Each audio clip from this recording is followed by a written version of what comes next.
mid-tower.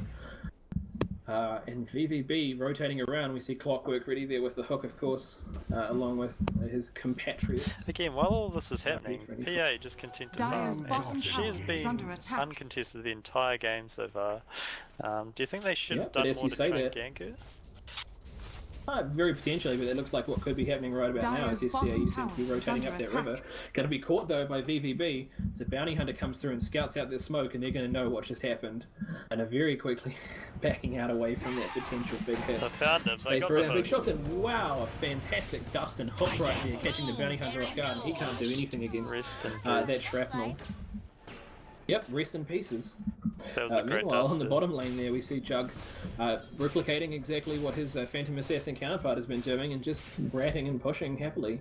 Wind Ranger TPing down to stop that along with a Clockwork, maybe looking to see if they can get a quick pick off here.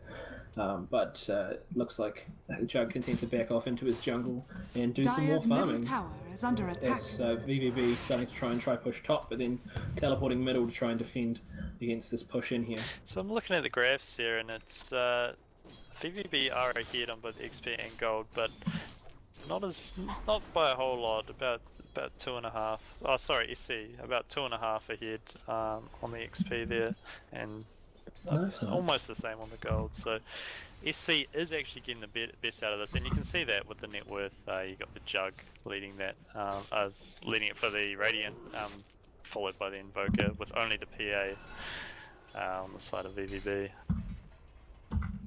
Yeah, absolutely. You know, with the 157 versus 170 CS, I mean, they are very close to each other, matching each other in most respects. I mean, Invoker slightly ahead of his Wind Ranger counterpart, but VVB also with a lot more kills to make up for that kind of net worth deficit. So I mean, I think the Invoker's the Midas is really paying off here because he's a good, you know, almost 3,000 gold ahead of the Wind Ranger at this point.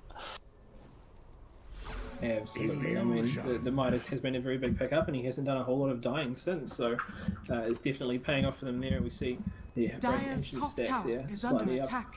Though I don't know if Radiant was stacking theirs. It looks like SCAU move around to see if they can pick off this tracked Phantom Assassin potentially and defend their bottom tower. But VVB not going to let them have any of that as 3 more heroes rotate into the jungle to get any pickoffs. Dire's middle tower is under attack. SCAU just saying no thank you as they back away from that tower, just watching carefully. Dire's and a sentry ward going down there that could pick them out. We've seen fantastic control of this Bounty Hunter this game through great use of dust and sentries and clock hooks just picking him off everywhere even though he's invisible. Radiant's bottom tower goes has down. They take the tower. Phantom Assassin Yep, getting and we the see a last track hit there. going down on Phantom Assassin.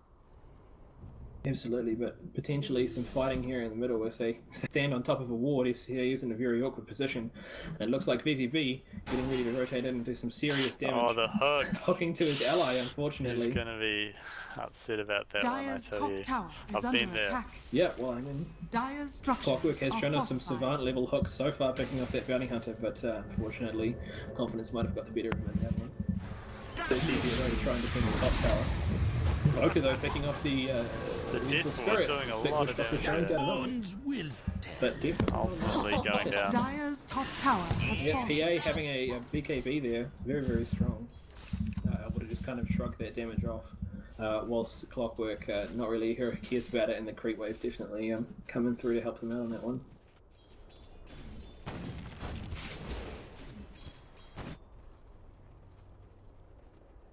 So let's talk about item builds here. See the Wind Ranger. She goes for the blink first, and looks like she's going into the eggs after that. What do you think about going for the eggs first? I've seen a lot these days, purely for the survivability than anything. Well, I mean, X offers them an incredible amount of utility. It gives Wind Ranger, a hero who's already fairly survivable with a Wind Run, a very, very strong escape, and also it gives her a very, very rapid fire, which does allow her to just take down towers like they're nothing. So it is a fantastic build, and one that has become popular with excellent reason. She's gone for the blink first though, so I think that takes, she probably wants to be a little safer and maybe, you know, have more impact in fights, getting off those shackles. Absolutely. Well, I mean, when we look at VVB, they have a Clockwork hook, which is a fantastic form of initiation, but can definitely be difficult for them if they don't have an opportunity to throw it down, or fighting in creep waves, chasing people down. So being able to blink shackle, he's going to be able to TP out here. 4 TPs to the bottom lane. That would have scared him off. So, absolutely a lot of TPs coming down. This SCA, you can't just walk away. And unfortunately, they had nothing to go through BKB or Magic Community. Well, I mean, Magic Community, a very pesky thing like that, isn't it? I mean, if the clock TPs first, he can get the hook off, and that's about the only thing I believe on their team. Looks like VVB looking to take this Roshan and Spanish Assassin. Yeah, the minus armor here is going to help them a lot. Absolutely, and Dazzle throwing down the minus armor as we speak of it. But I mean, SCA, you don't even have any idea this is happening, with great de-warding there from VVB. So they pop the healing ward, so they definitely know what's happening, but not really in position to do anything about it. Dire's top and a nice tower regeneration is under rune there, attack. which Dazzle promptly Roshan denies. has fallen He's got the hook. Pop throwing in a hook for an immediate kill. As they pick off the bounty hunter once again. This bounty hunter really not paying off with him. Just constantly being picked off by great vision and unfortunate positioning. I'll take that. Yeah, he's taken his invisibility for granted a lot of the time, and it's really paid him back.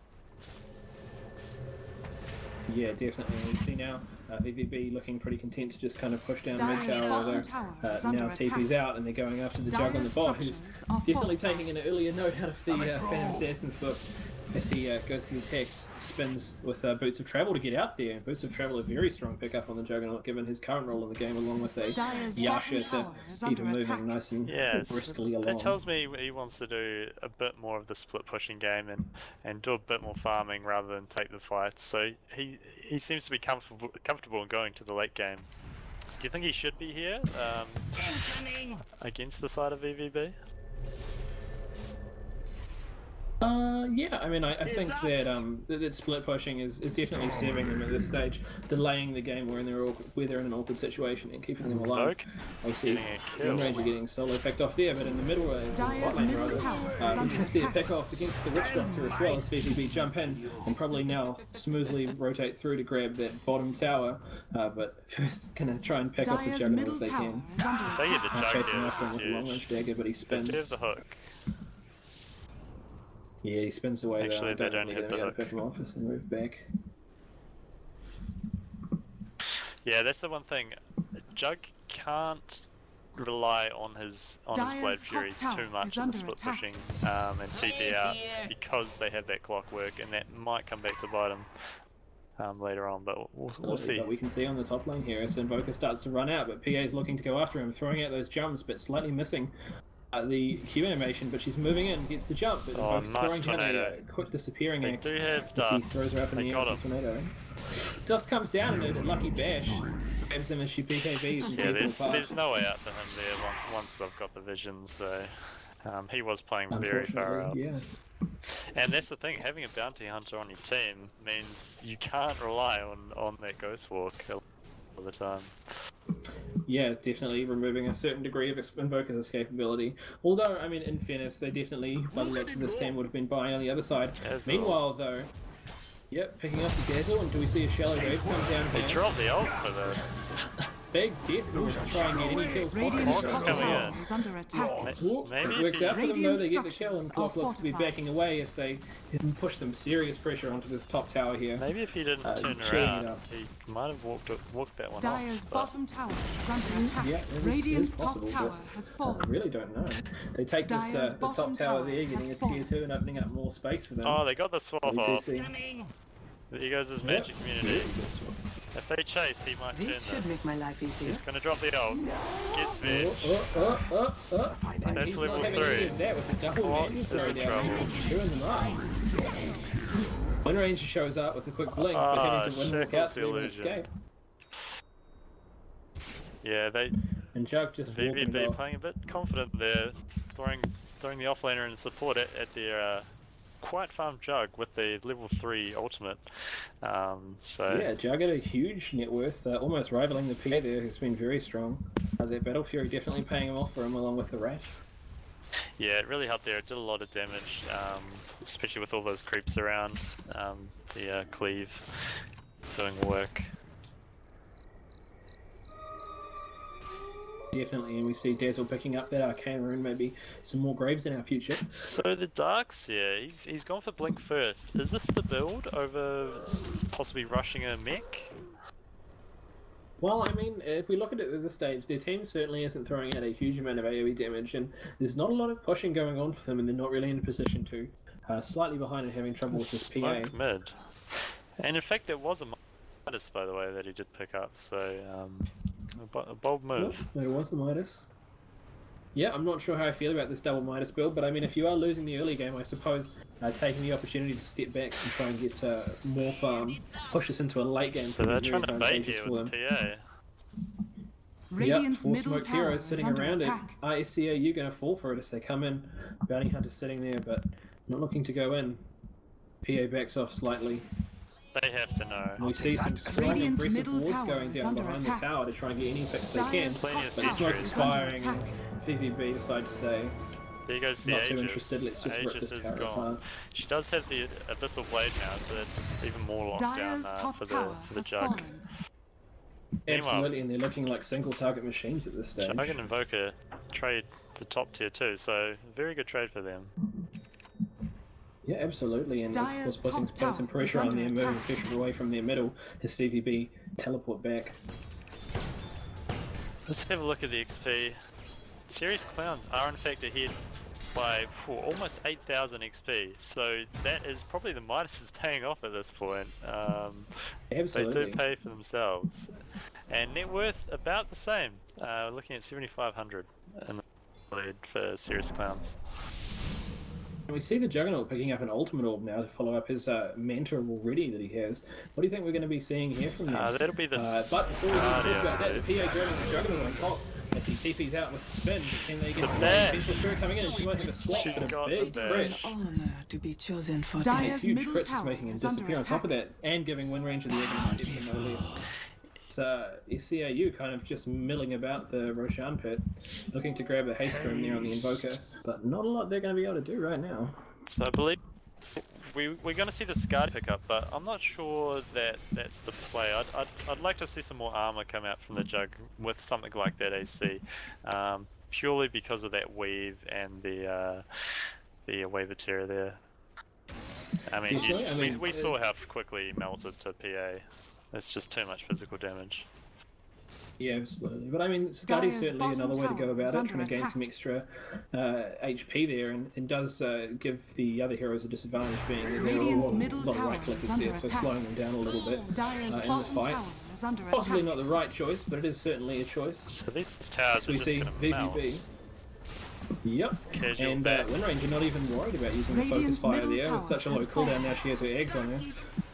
We see the weave going down too. I don't know But if a they big can combo fight coming it. out here on the That goes up in potentially fire. look to engage. Motto falls in, and yep, just bounced them, but the Witch Doctor ulti doing a lot of damage, and then Jug jumps in on the PA, Oh, and that's she like almost disappears, nice. but might just be able to get out. Dire's Grave Can she is make up it in in? fire. Jug chasing, but a quick swap potentially saving her. Oh, I it love was that. teleport from Willow, but they could lose a Wind Ranger for it. BBB backing out here. Yeah, they grabbed the clockwork there by the looks of it, and potentially a vengeful spirit grab. As the BBB clockwork all maybe extremely escapes, low. a pointless life. Jug managed to trying pick to off the just Wind juke through Ranger. the trees there, and he's disappeared. But can they grab him in time? No, they cannot. So potentially a horrible engagement for Dire's top VVB, tower but is actually under ending in attack. just a loss of the Wind Ranger and the vengeful spirit. PA nicely sneaking out there, and potentially a disastrous engagement, really. Yeah, they did get the tier 3 tower too, so I think VVB is still happy with that. Yeah, I mean, it's definitely a Dire's good trade middle for them, tower is under putting more attack. pressure there and opening up those racks to further pressure when they're ready for it. So now the But push we is see going the other SCAU way. in Dire's response, middle just, tower yeah, has taking the fallen. middle. Taking the middle tier 2 and looking to get the middle tier 3 if at all possible, but with too many heroes up now, they're just going to back off and grab some farm, pick up the runes, and steal some ancients here for the Juggernaut. We do see, though, PA in the net worth graph jumping about 2k further ahead, so potentially starting to make the beginning of a great leap forward. So we got Roche coming up in about a minute. I think what we want to see is VVB. They're going to want to secure this, and you'll probably see Serious Clowns trying to contest as well, because once they get that Roche, they can just go back to pushing, and they can fight a lot easier, knowing that PA has 2 lives. Definitely, and VVB going towards the beginnings of the securing, throwing down a ward and a sentry, looking to prepare it, as Juggernaut just farming that jungle could very easily be picked off by a smoke before they grabbed it, but looks like VVB content to just push out the surrounding lanes and then rotate in to grab this. Yeah, so I imagine they're just going to sit around in this jungle and just wait for it to come up. So unless we see some big rotations from Serious Clowns, this might just be a freebie. Yeah, definitely. I mean, we see VVB pushing this bottom lane quite happily all the way into the tower. With Serious Clowns not able to do much, they see the Witch Doctor making a quick ward down, but the Dazzle Illusion just going to go ahead and de-ward that. Unfortunately, no one in the area to make that pickup. Clockwork down, pushing on the bottom tower. So if they can get this as tower they as move well, Radiant's that'd be an bottom easy tower road. is under attack. Definitely, and I mean, the members of Serious Clowns very out of position, and VVB with a Wind Ranger ulti on about a 12-second cooldown, able to absolutely throw it down as they do, and start to just chew them up. And Serious Clowns really not able to do much. I see the Witch Radiant's Doctor bottom tower is under not attack. even able to pick them off. They're not happy Radiant's with bottom this tower split has push, fallen. so PA's gone back, and he'll probably Yeah. just rejoin his team once he's cleared this wave and go for the Roche, which is now up. Yeah, but I mean, the PA TP back, thwarting Serious Clown's attempt to push the top, while they grab an easy tier 2 and then rotate back in for a Roshan that's not even going to be a problem for them. So we see the and Boca Sunstrike. throwing down a Sunstrike, but They a do little know. bit early, as VVB come in just a couple seconds later. And you'll see this Roche melt here. PA hasn't even shown Yep, up he is yet. just absolutely disappearing. Already down to half HP, and we see a Medallion pick up probably on the Dazzle there. Solar Crest. Yeah, the perhaps. Solar Crest Yeah, even, it is in so- fact a Solar Crest. That, Ducks here looking to only get on some one. to the place that Clock was gets the Steven. hook still. Your Sean has fallen Absolutely, to the dark. straight out on the hook, and this The ult is comes a bit out, of a only on surprise, one. isn't he? Only gets the clock, and now they're in trouble. Yep, melts Fierce the for the clock edges. and PA also The high throwing down ground. BKB. This would to melt doing this. damage. Shouldn't have trusted your eyes. Not enough though, as PA kind of just hunts them down. Right, these three, they've left PA. They've ditched her. They have. The PA teleporting out to try and get away off a Dazzle Illusion. She no still less. has the Aegis. Still with the Aegis, as buybacks come down and they decide to back out, not even able to pop her Aegis. A little bit Yeah. interesting, the choice to kind of back away from the PA there. He still had an Aegis and was looking like a bit of a monster, but great kiting I from mean, the and they had CAU. the Doing a lot of work. buybacks as well, so looks like that just scared off Serious Clowns. But they've got the Roche now, and they're probably just going to want to look to straight push with this. Definitely. I mean, Serious Clowns down to only tier 3 towers, and one of those is already missing, leaving a Rax exposed. We see Vengeful Spirit, in fact, pinging the mid-Rax, saying, come on, let's go in and get there. We've got this 12-second rapid fire, we've got a fed PA. So let's just chew him up and spit him out. I think we could have seen a bit of a better fight there from Serious Clowns. If the Darks here had have got more in that, we just Definitely. Victory, though. see a trade Using here the with supports. Both beautiful disappearing. trade with the supports too. Both disappearing PA almost immediately. doing a PA lot throwing of down the damage here. Abyssal, but and both are getting full staffed out. Dark's here showing us a Shiva's guard, and both teams content to back away at this stage. Yeah, with this, do you think they can still push? I mean, even fight, and they do have Aegis, so they might try and get a Rex. I would say they can definitely push. They're in an excellent position. I mean, Vengeful Spirit certainly not the most vital member of their team. Yes, they throw down a quick weave to armor themselves up and go in. Jug does have looking the to ult pick anyone here. off. He might look to just run right in there. PA still a huge threat though. Even with The the back Aegis. wall, oh, it's Although, perfect. Jug- With the ult, that's a he's going to do a lot of huge damage wall. here. Yep, Jug chewing them up. And PA though, with BKB and Aegis still going down, she TP's out, a death ward on her, but the Shallow Grave's going to keep her alive. Jug more interested in this Wind Ranger. Let's see how pushes out. The Dazzle throwing down the Solar Crest to try and keep her alive a little bit longer. It's not going to be enough as they turn to chase the Dazzle. They might get PA the PA escaping here. with a track on her. Dodges the tornado. Not too many jukes there, but the Jug's going after her on a haste. Dazzle Chews just down on ditching. her. He doesn't even Don't want to think drop a you're Shallow done Grave. with me. He's out of there. Aegis coming up as Dazzle kind of rotates back in to She's give his saving ally it, a Gary. teleportation. Oh, but the Witch Hunt passes through, No. grabbing them. Quick swap from the Vengeful Spirit to try and get his carry out. But can he make it? Jug still just too fast with the Darkseer haste.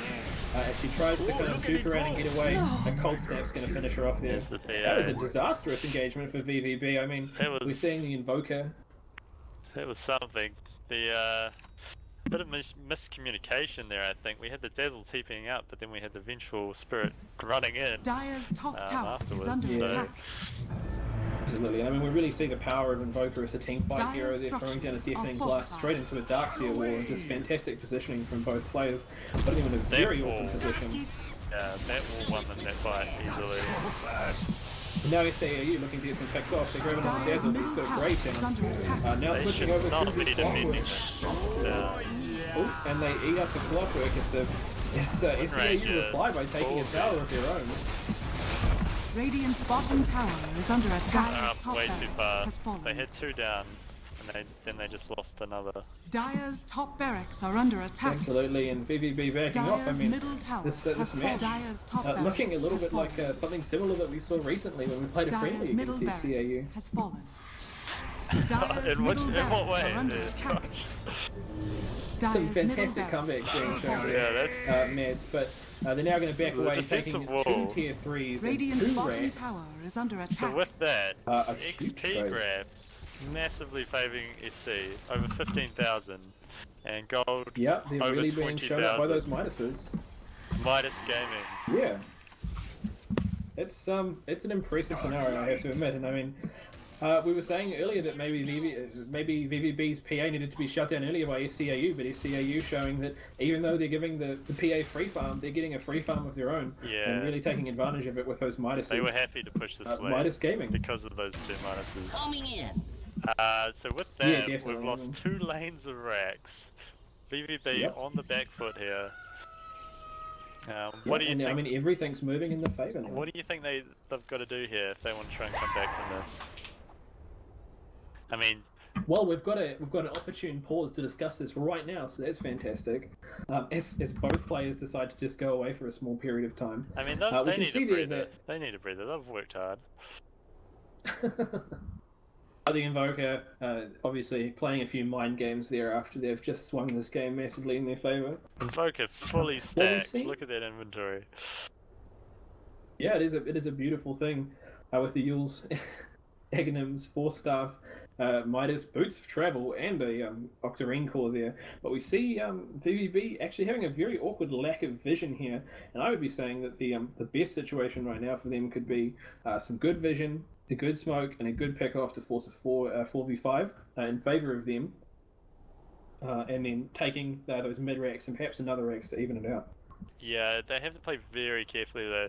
They can't overstay their welcome like they did earlier with the when they took their tier 3. If they just take the tier 3 then back off, they probably get out of there okay. But they stayed around, tried to get the racks, but then that gave Jug the time to come back alive, and yeah, we saw how that turned out.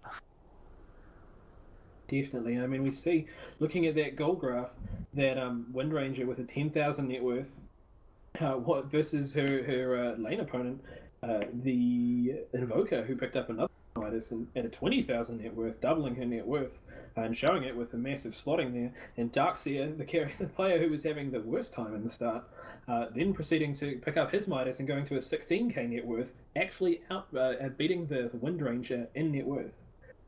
So a huge turnaround from what we saw at the start of the game, showing that Darkseer knew exactly when he had to rotate into the jungle, and made great use of what he had. Incoming.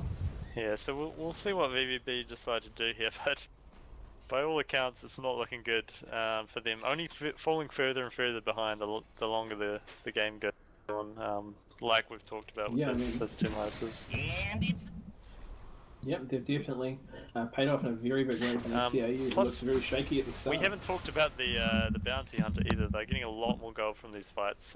Even if they're trading unfairly in terms of heroes, they still might be getting even or even coming out better off because of the trade. Absolutely true.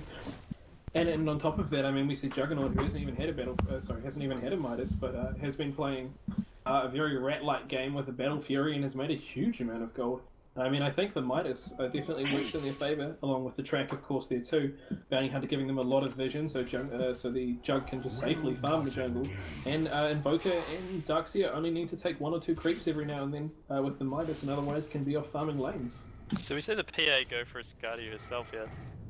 I personally think this might be a little bit too defensive. I think we're getting to the stage where this might even be rapier territory in terms of comeback.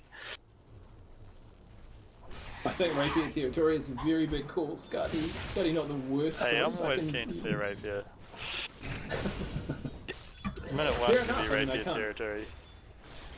Can't fault you on the rapier desire there, but I think that the Skadi pickup is certainly a solid defensive choice when you're in a slightly awkward position. And also, I mean, against heroes like Jug and Invoker who have very strong right click, it does give them an opportunity to avoid that. Plus, the huge amounts of magic damage coming out of Invoker and Darkseer are going to be managed by those extra stats. I mean, we haven't even seen an MKB pickup yet from the Jug, so she still has all of her evasion available to her.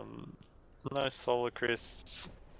Not a lot that they're actually targeting item-wise against the PA, so that's why I'm saying she should, you know, possibly consider building more damage items rather than defense at this point when they don't really have another good damage dealer on their team.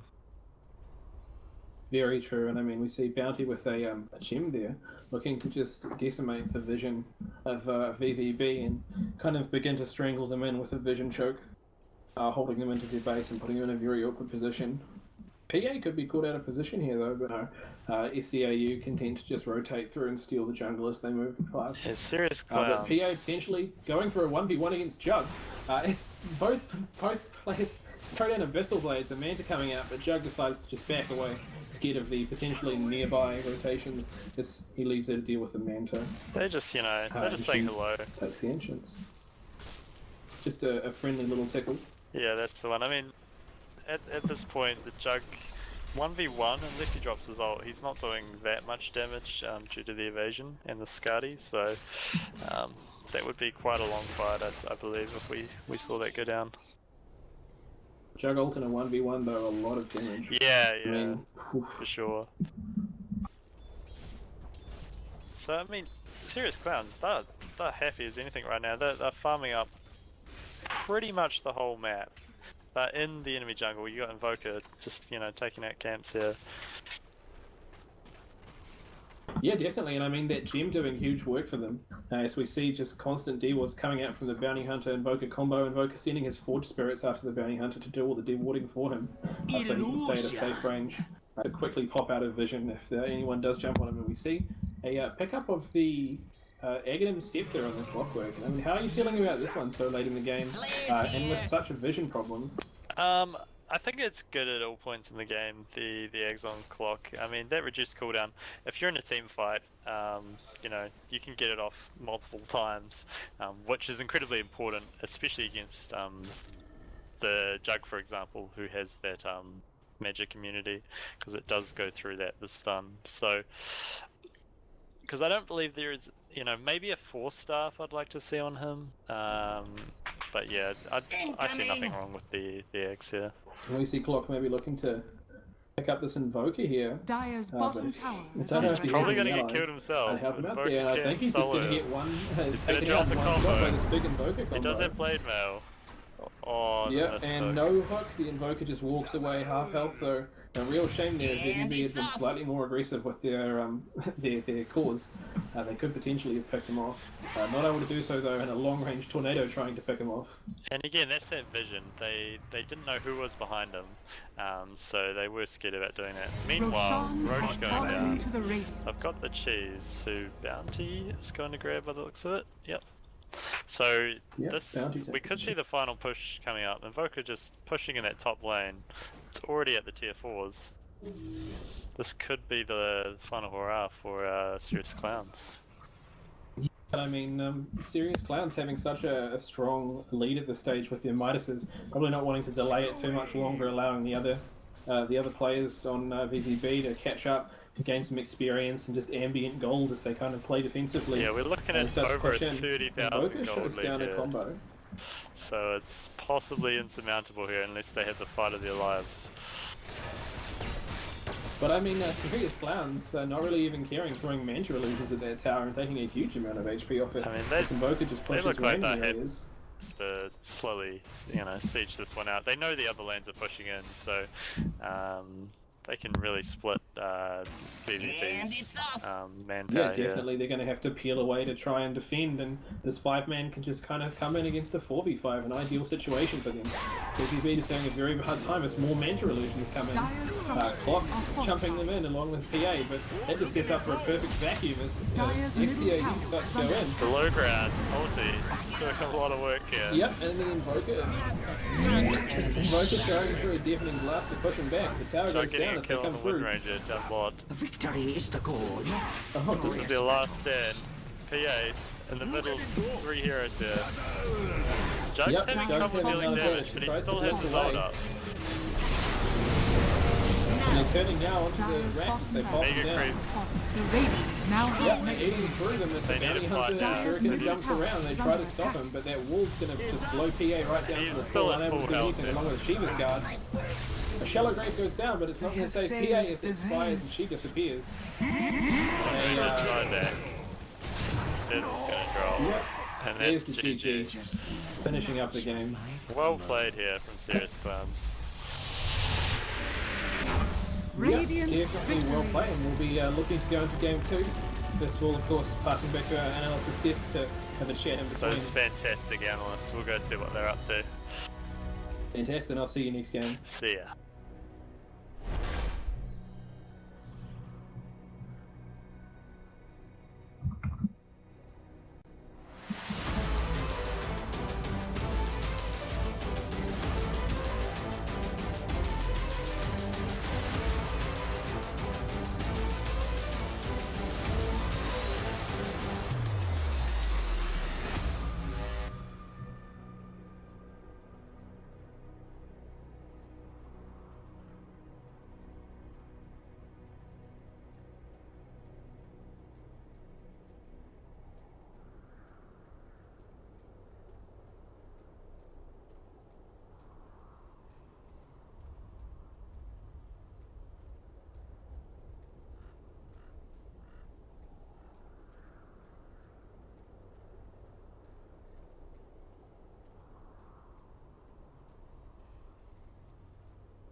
There we go.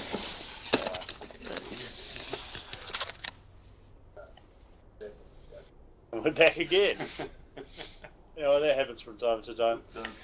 Serious Clowns taking it out pretty comfortably. Yeah. Well, funny thing is, being the awesome analyst that I am, did a little bit of digging during that game, and it turns out that VVB have actually versed Serious Clowns not recently, but in the last Australian Dota 2 tournament 3 months ago, and in that one again, Serious Clowns did take out the victory. They've got their number by the sounds of it. That does. So I definitely think we're going to see some revenge.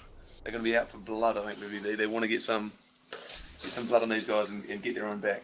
So what do we think about the way Serious Clowns played and what they did to win? Like, what really caused them to win that game? It's just a combination of doing most things right. I mean, yeah. Woods, what do you reckon? So the game, at the start, the game was clearly swinging the way of Very Very Blue.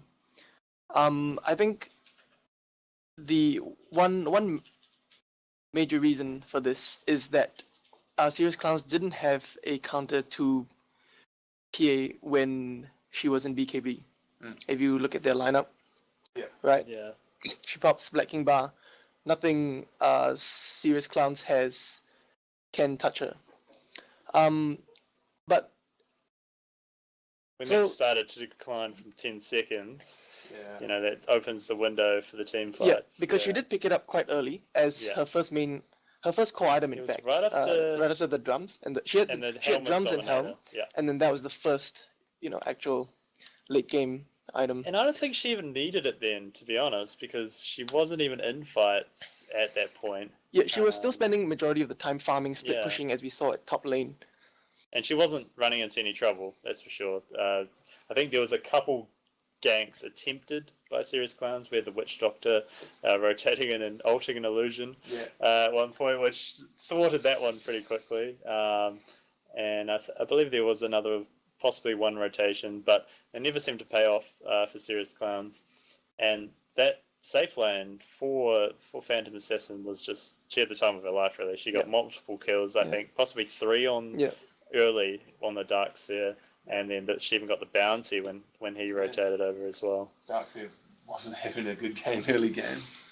Get done a few times, but hey. Yeah, he was versing that trial lane, which had the slow, 2 slows from PA and Dazzle. And the Dazzle as well. And the stun. So it's just stacked on. He's got no trouble. I mean, despite the fact that he may have Surge, I mean, you get stunned in the middle of Surge. Yeah, if you can stun him during Surge, he pretty much dies. It's just too much for him to handle. Do you think he should have rotated out earlier? Possibly. It's a bit of a tough one to say. I mean, he was the best choice in that lane, versing a tri lane. I mean, any other the heroes that put up, ones you can get. Any of the other heroes put up against that, they're going to be having a worse time than Darkseer. Yeah. And they've also got, the opportunity. If you get those iron shells up on some creeps, you may be able to sneak in some creep gold. At least keep, the equilibrium of, are you going to lose a tower if you don't push that creep wave up? So we did see the Jug was actually ahead of the PA for most of the landing stage in terms of last hits. Yes. And I think that is due to having the Darkseer in that lane. It just causes them trouble. Definitely. I mean, there was also a point when you were looking at the last hits and you noticed that PA and Juggernaut, like I say, were hit for hit in the last hits, but Juggernaut had over 50 denies at that point. Yeah. He had... Clock was getting a lot less. Yeah. He had averaging about 100 or 50 kills every 5 minutes, which is, that's pretty solid. Mm-hmm. So, 15 minutes into the game, 150 creep kills. And then we saw the Wind Ranger pick up. That was picked into an Invoker. What do you think about that one, Spurs? I mean, I've played a little bit of a Wind Ranger, and when I see an Invoker, I know I'm going to have a bad day. Yeah, she generally doesn't. It's pretty. Would you say it's skill based as well? I would say in the laning stage, yes, but as you go on, Wind Ranger she just has trouble because she's great against physical damage dealers. Obviously, she has the inbuilt invasion. But, any sort of magic damage, the the cold snap. Meteor. You can just tornado her when she wind runs, and then she's dead at that point because the magic damage just does too much to her. Yeah. So, do you think that was maybe an incorrect pick for the mid lane? No, it's still pretty solid. But the one thing she had to worry about was just constant need to be attention to a bounty hunter. That bounty hunter pops up, like you say, tornado into anything from bounty, and it's a bit rough for any mid lane, to be honest, having a bounty on the field. And what I also noticed about the Dyer's draft, that it was all physical damage pretty much. Their main cores were purely physical damage, really. I mean, apart from power shot. And as you can see on the SC, the Jug didn't even have to pick up a BKB that game. MKB. No, Black King bars, because he just didn't have any magical damage to worry about. Yeah. At the time of his life. And he also had a mantra as well, which is pretty much poor man's BKB at times, I mean, having been able to split and dispel it. Maybe dodge the shackle. Maybe dodge the shackle, maybe, get rid of a buff or two. Yeah, Clock did have a blade mail, but again, Jug doesn't have to worry about that if he's in Omni Slash. So, exactly. Do you think that the blade mail was a good pickup? I was talking with Josh during the game about he went blade mail into Aghanims. Do you think he maybe needed like a force staff to maybe even like a Yules for the Omni Slash? Because things like that could save him, like that fight where the Clock and the Venge TP'd bot right onto the Jug. He started backing away like he was scared, but I think it was a little bit of mind games there. He just turned around, ulted them, got both kills. And that's the danger of Juggernaut as well. You get isolated with him. you're going to have a bad time. Yeah. I mean, that's a lot of damage you can put out in a short time. Plus, on top of that, he's got magic immunity after, and if he needs to TP, you've got TP boots. I mean, just spin and TP. I mean, what do they have that can stop that? I mean, you got a Clockwork Hook, and that's about it. So we had the until later on when you had pair. Can Abyssal Blade hit? Yeah, no. The passive bash of Abyssal Blade could have hit through as well. So. Yeah, so the bash definitely helps out. We did see a couple kills going down on the Jug purely because of the bashing, going through the BKB, the spin TP, and they had the swap. She crit as well. I remember there was one part at top. In fact, it was she crit on him for 1.2k, and it was his death that cost them the mid tower, their mid tower at the base. Yeah. So we had also Midas Gaming. It turned out it leaked a bit, didn't it? I mean, I haven't really seen that many Midases picked up on the Darkseer before, but it seemed to work out for them. Darkseer, do you know that he seems to be able to farm really well by himself? I mean, he's got forest creeps, he's got lane creeps. All he needs is that iron shell with a soul ring, and usually he gets this little bit of a steady bit of income. And we saw the mech getting picked up on the Bounty Hunter, yes, and not the Darkseer, so that opened him up as well to go straight for the blink. Yeah. And what was his second item? He went Shivas, but I think we got a second one. Yeah, so he could go sort of more team fight orientated without having to spend some of his early money on the mech there. And let's be honest, Bounty Hunter's going to get money.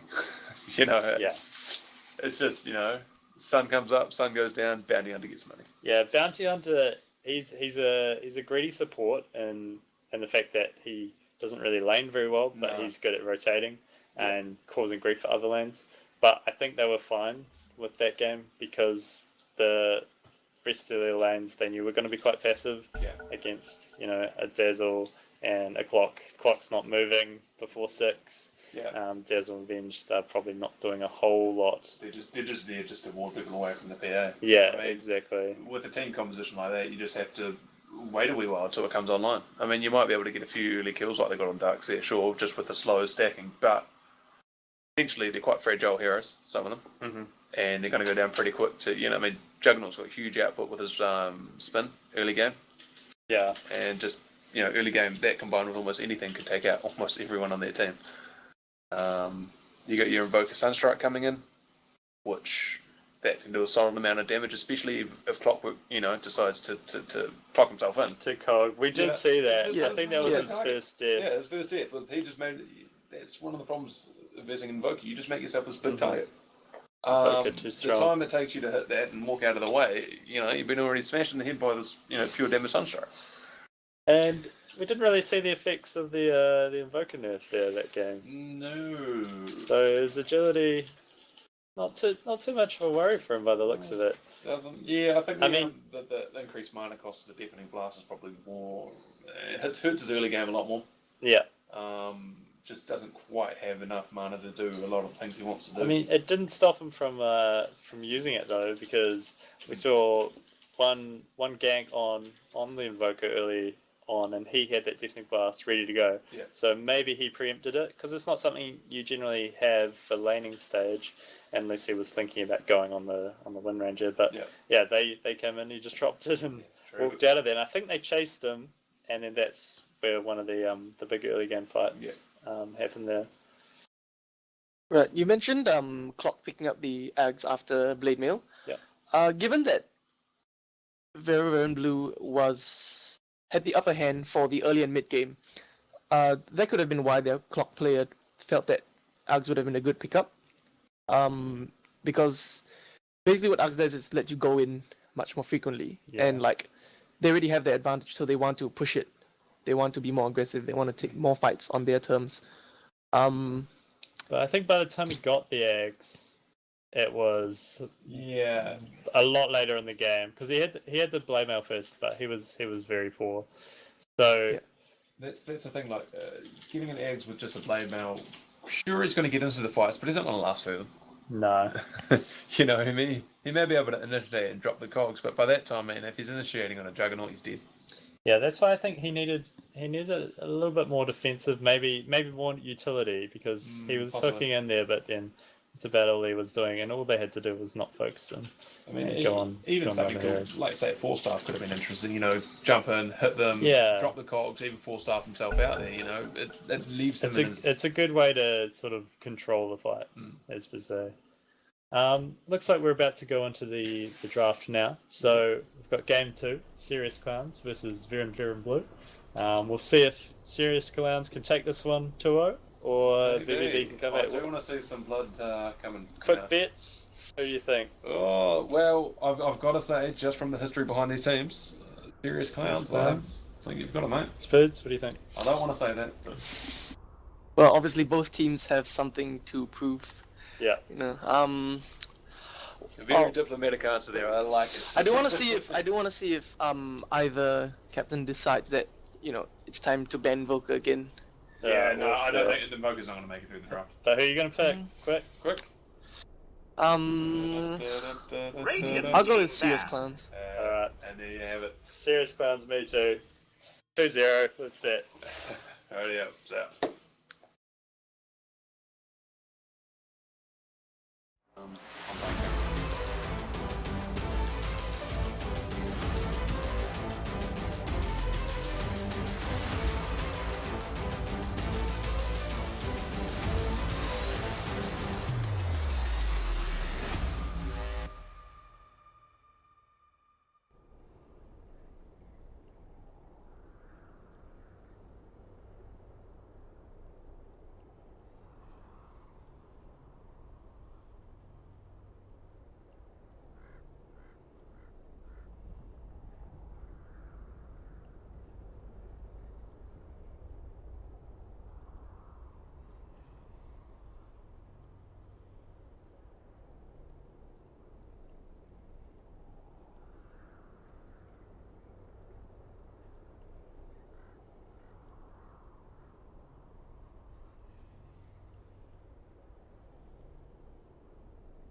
Radiant team banned.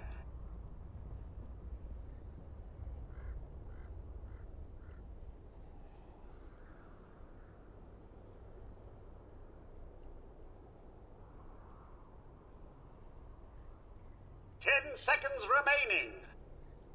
Alright, we're back with game 2 of Serious Clowns versus Viren Blue there. Fascinating game last game with Serious Clowns turning it around, using a bit of Midas Gaming to pull it back together. Time. And we now move back into game 2. We see from Viren Blue once again the immediate ban of Syllabere. Not looking to deal with any of that wrath, although we did see a lot of it from both PA and Juggernaut just happily kind of farming away, and in the end Juggernaut taking that bottom tower with a use of Manta. 10 I'll be seconds joined remaining. this afternoon, well this evening as it were, by my co-hoster Mance, who will be remaining. arriving soon, I take it.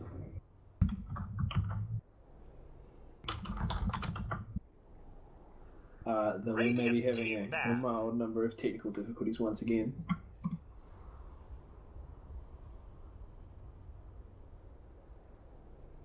Invoker being banned out by Serious Clowns, obviously putting it in a pickle ban scenario, to make sure that no one can get it. A very, very strong hero, and he did show us some great combinations with Darkseer last game. So we're moving into the next ban phase, going down to Radiant.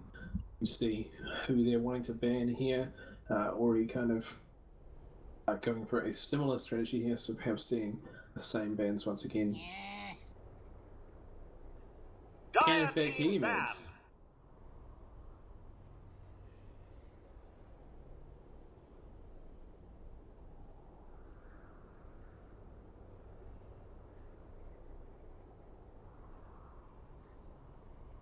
Yeah, well, I think that Invoker in the current patch can definitely be a pick or ban hero, incredibly strong, very powerful if you can get him into the late game, of course, that Deafening Blast becoming a massive circular AoE, and they did have great success with him. He's also very, very difficult to face in the mid lane, so potentially wanting to pick someone who's maybe not the strongest mid laner to face up against him. But we see a ban from the Radiant of Alchemist, which is a very strange pick. What do you think from this one here, Mads?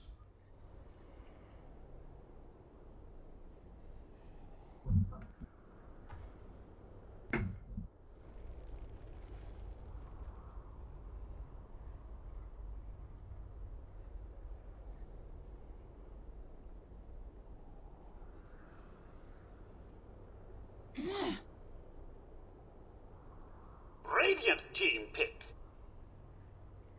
Yeah, my thoughts exactly. Dire team pick.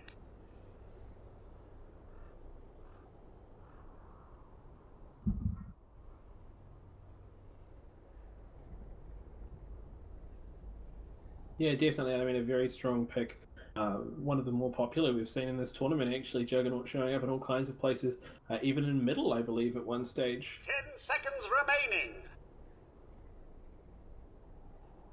5 seconds remaining. Reserve time.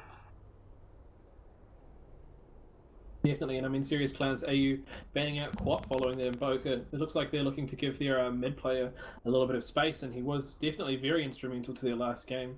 And mid is definitely a tempo setting position in Dota 2, so potentially looking to try and get maybe a slightly weaker laner in against them.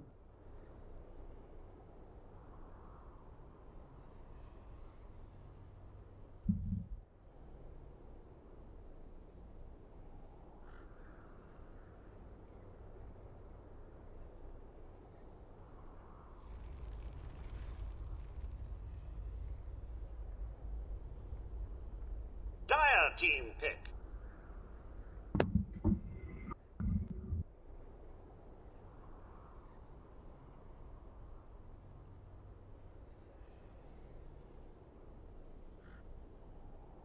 Definitely, I mean, Dazzle, a very popular support pickup in the current meta, showing us huge plays with Shallow Grave, offering a great teamfight presence through the weave, and with his early slows can go into a great combination with any kind of tri-lane or anything like that, and Shadow Wave just being a great lane support tool. Reserve time. No, 100% accurate there, and now we're looking to see what their second pick will be. Do you think we'll be seeing another support, or perhaps one of the cores coming out there for SCAU?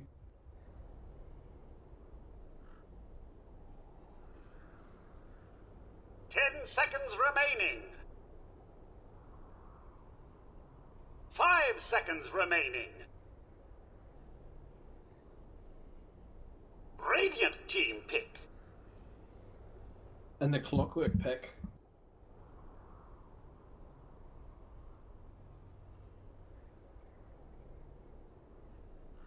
And then, of course, we saw the reverse matchup in the last game with Serious Clowns taking a Juggernaut against Very, Very Blues Clockwork. In their Clockwork, certainly not having the best of times, as I believe our analyst was just talking about. Even though Clockwork managed to pick up a Blade Mail, Juggernaut's Omni Slash didn't really care about that. And as I talked about last time, Juggernaut able to spin through the Shrapnel to avoid the mini-stun. Reserve time.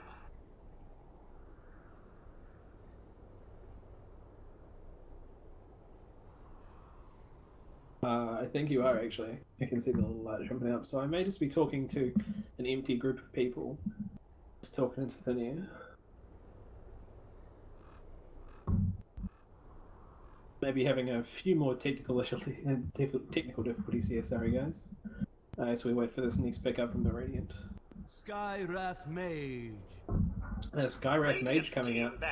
Very interesting hero, could potentially be put in the mid lane, but commonly played as an aggressive support. Concussive Blast providing a great long range slow, along with a powerful sleep effect, so silence effect. to shut down any major 10 targets and seconds then rain remaining. down a magical death on them. A popular Dire pickup on team Skywrath Mage ban. lately has been the newer Aether Lens, offering him a little bit more range on the spells, so he is able to throw out a lot more damage and at a lot greater range with an already fantastic range on his Q, which chases 10 for quite a while. seconds There's nothing remaining. quite like seeing a series of birds floating in an orb chasing someone down across half a map. The Spectre ban from VVB. Spectre, an incredibly popular patch hero this time around, with the meta slowing down and the general kind of inflation and creep of gold we have seen. Heroes such as Spectre, Medusa, these very strong late game cores starting to show up more and more with significant power jumps. Their item dependency becoming less and less of an issue. Now, Radiant to have a second ban, looking to see where they'll be putting this with so many options still left, what they don't want to play against. The Death Prophet ban, a very, very strong ban here. Death Prophet, one of the stronger heroes of the mid lane at this stage. Up there with Invoker, her new Soul Siphon ability, allowing her to slow and gain HP while she harasses with a very long and very high damage right click. Very popular hero of the patch. And this is definitely not the first time we've seen her banned out this tournament. 5 seconds remaining. DotA responding with a Vengeful Spirit ban, looking to stop their opponents picking up a Venge. Very strong hero, also able to reduce armor. A strat that VVB was very fond of last match. And also able to swap and stun people, making for a very strong tri-lane. Potentially with a hero like Skywrath Mage throwing down a Silence and then a stronger Magic Missile from the damage amplification. Then banning out Shadow Fiend, once again a hero who can reduce armor with his presence of the Dark Lord. It also just offers a lot of powerful mid-laning presence and potential carry. It looks like Serious Clowns are trying to shut down any middle opportunities as they counterpick a Rubik. Probably looking to steal powerful skills such as Omni Slash and Mystic Flare from Skywrath Mage. Both very big ultimates, and now putting Very and Blue in an awkward position as they begin to choose mid. They're going to have trouble being able to pick any heroes like that. 10 seconds remaining. Alright, just a few more technical difficulties, so I'm just going to be out for a few moments while I just restart. 10. Dire team pick.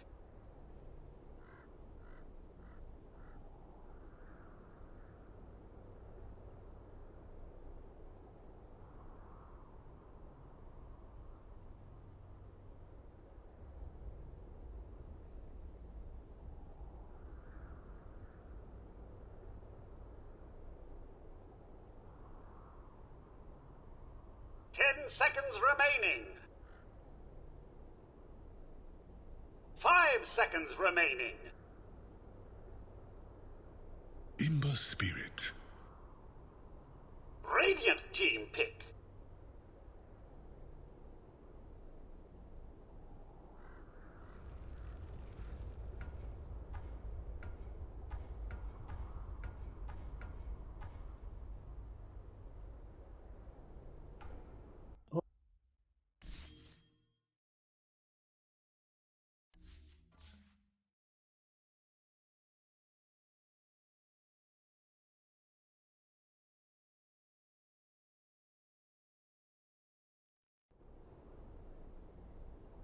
Radiant team pick.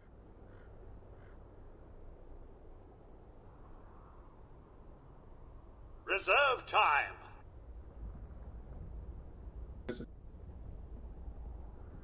Faceless Void. Dire team ban.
DotA team pick. Safe carry coming out.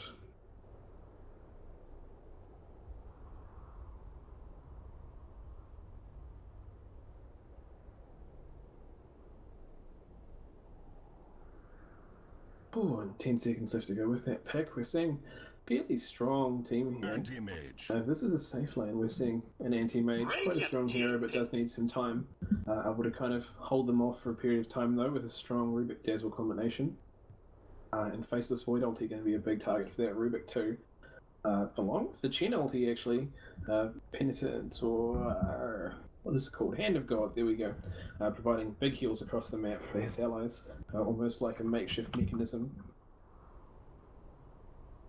10 seconds remaining. 5 seconds remaining. Reserve So time. Anti-Mage, a strong pickup for their carry game, already with a strong amount of AoE, and Anti-Mage commonly picking up a Battle Fury along with a Mana Void to provide a little bit more AoE damage for the team, mostly relying on the Rubik to keep them alive. After that with strong initiations from the Clockwork, though both Ember and Anti-Mage would follow in very quickly when their Clockwork does some initiation. Clinks. And Very Blue responding with a Clink, so I think we'll be seeing a very, very odd team here, expecting probably Faceless Void off lane, a Juggernaut safe lane, and a Clink's middle. Although with the addition of an Ember Spirit in the middle, which is very likely from SCAU, I think we could possibly be seeing a Juggernaut in response to that. But it's very hard to tell, given Very Blue's history and serious clans as well. We've seen some very unorthodox picks out of VVB. Waiting on that Chen pick up there, and then we'll get into the game as we continue to wait for the Mango Custom Meds to get back to me there. Maybe not. We'll get into a little bit later into the game. 10 seconds remaining. Alright, And here we go to the game now. I can in fact hear you now. Yeah, it seems to be a bug with the draft, and yeah. Prepare for So battle. anyway, we carry on. So that's a little bit rough. Perhaps we'll have to do the draft from the analysis desk next game. Yeah, But you didn't hear my I mean, as you can fantastic see here, insight. yeah, I mean, we've seen it. We've got some interesting drafts here. With SCAU, we have the Anti-Mage, Rubik, Dazzle, Ember Spirit, and Clockwork. And I was saying earlier during the draft that I'm expecting to see the Ember Spirit probably going into the middle lane with a safe lane Anti-Mage, off lane Clockwork, and Rubik and Dazzle supporting. But we see a smoke here from SCAU as they move very aggressively into VVB's jungle. They might run into the clicks here. This could be a first blood. Absolutely, I mean... Oh, this what are is we so expecting? unfortunate for the clicks. Yep, I've got getting picked up, but he does have skeleton sentries, walk. actually. Two sentries, It's though. going Very down. zealous on the sentries and pulling a first blood to the anti-mage, no less. A very serious advantage for them there as they block the camp. Did cost them 100 awesome gold pressure though, up. but it's ultimately worth it. Yeah, definitely. And on an anti-mage, the hero that you really don't want to get farmed anyway. We see that Void is going to claim that top rune there. Will SCAU go ahead and take the bottom one? I think they're going to give it to Jug. I believe he's just securing it, so we will see the Jug mid here. We have seen Definitely. previous game with VVB, they did run the Clinks safe, so this is probably a mid Jug, and I believe they had possibly had a mid Jug that game as well. So I think it's something they are comfortable with. So the way that they played the Clinks was that they he did get a lot of free farm that game, but pretty much by the time he started his rotations, he was able to melt supports in a couple hits. So we just see a quick reconnect here from the Anti-Mage.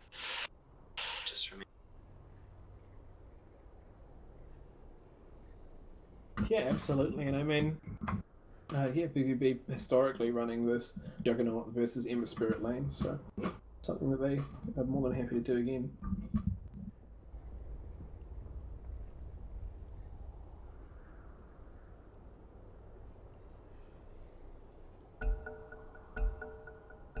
Alright, so My thanks to thee. Jug's probably going to have an okay time in the mid lane because he's versing the melee Ember, so these guys are probably gonna be alright in the early stages anyway. It doesn't look like they got anyone hanging around. The Chin's just going to be doing Chin things in the jungle.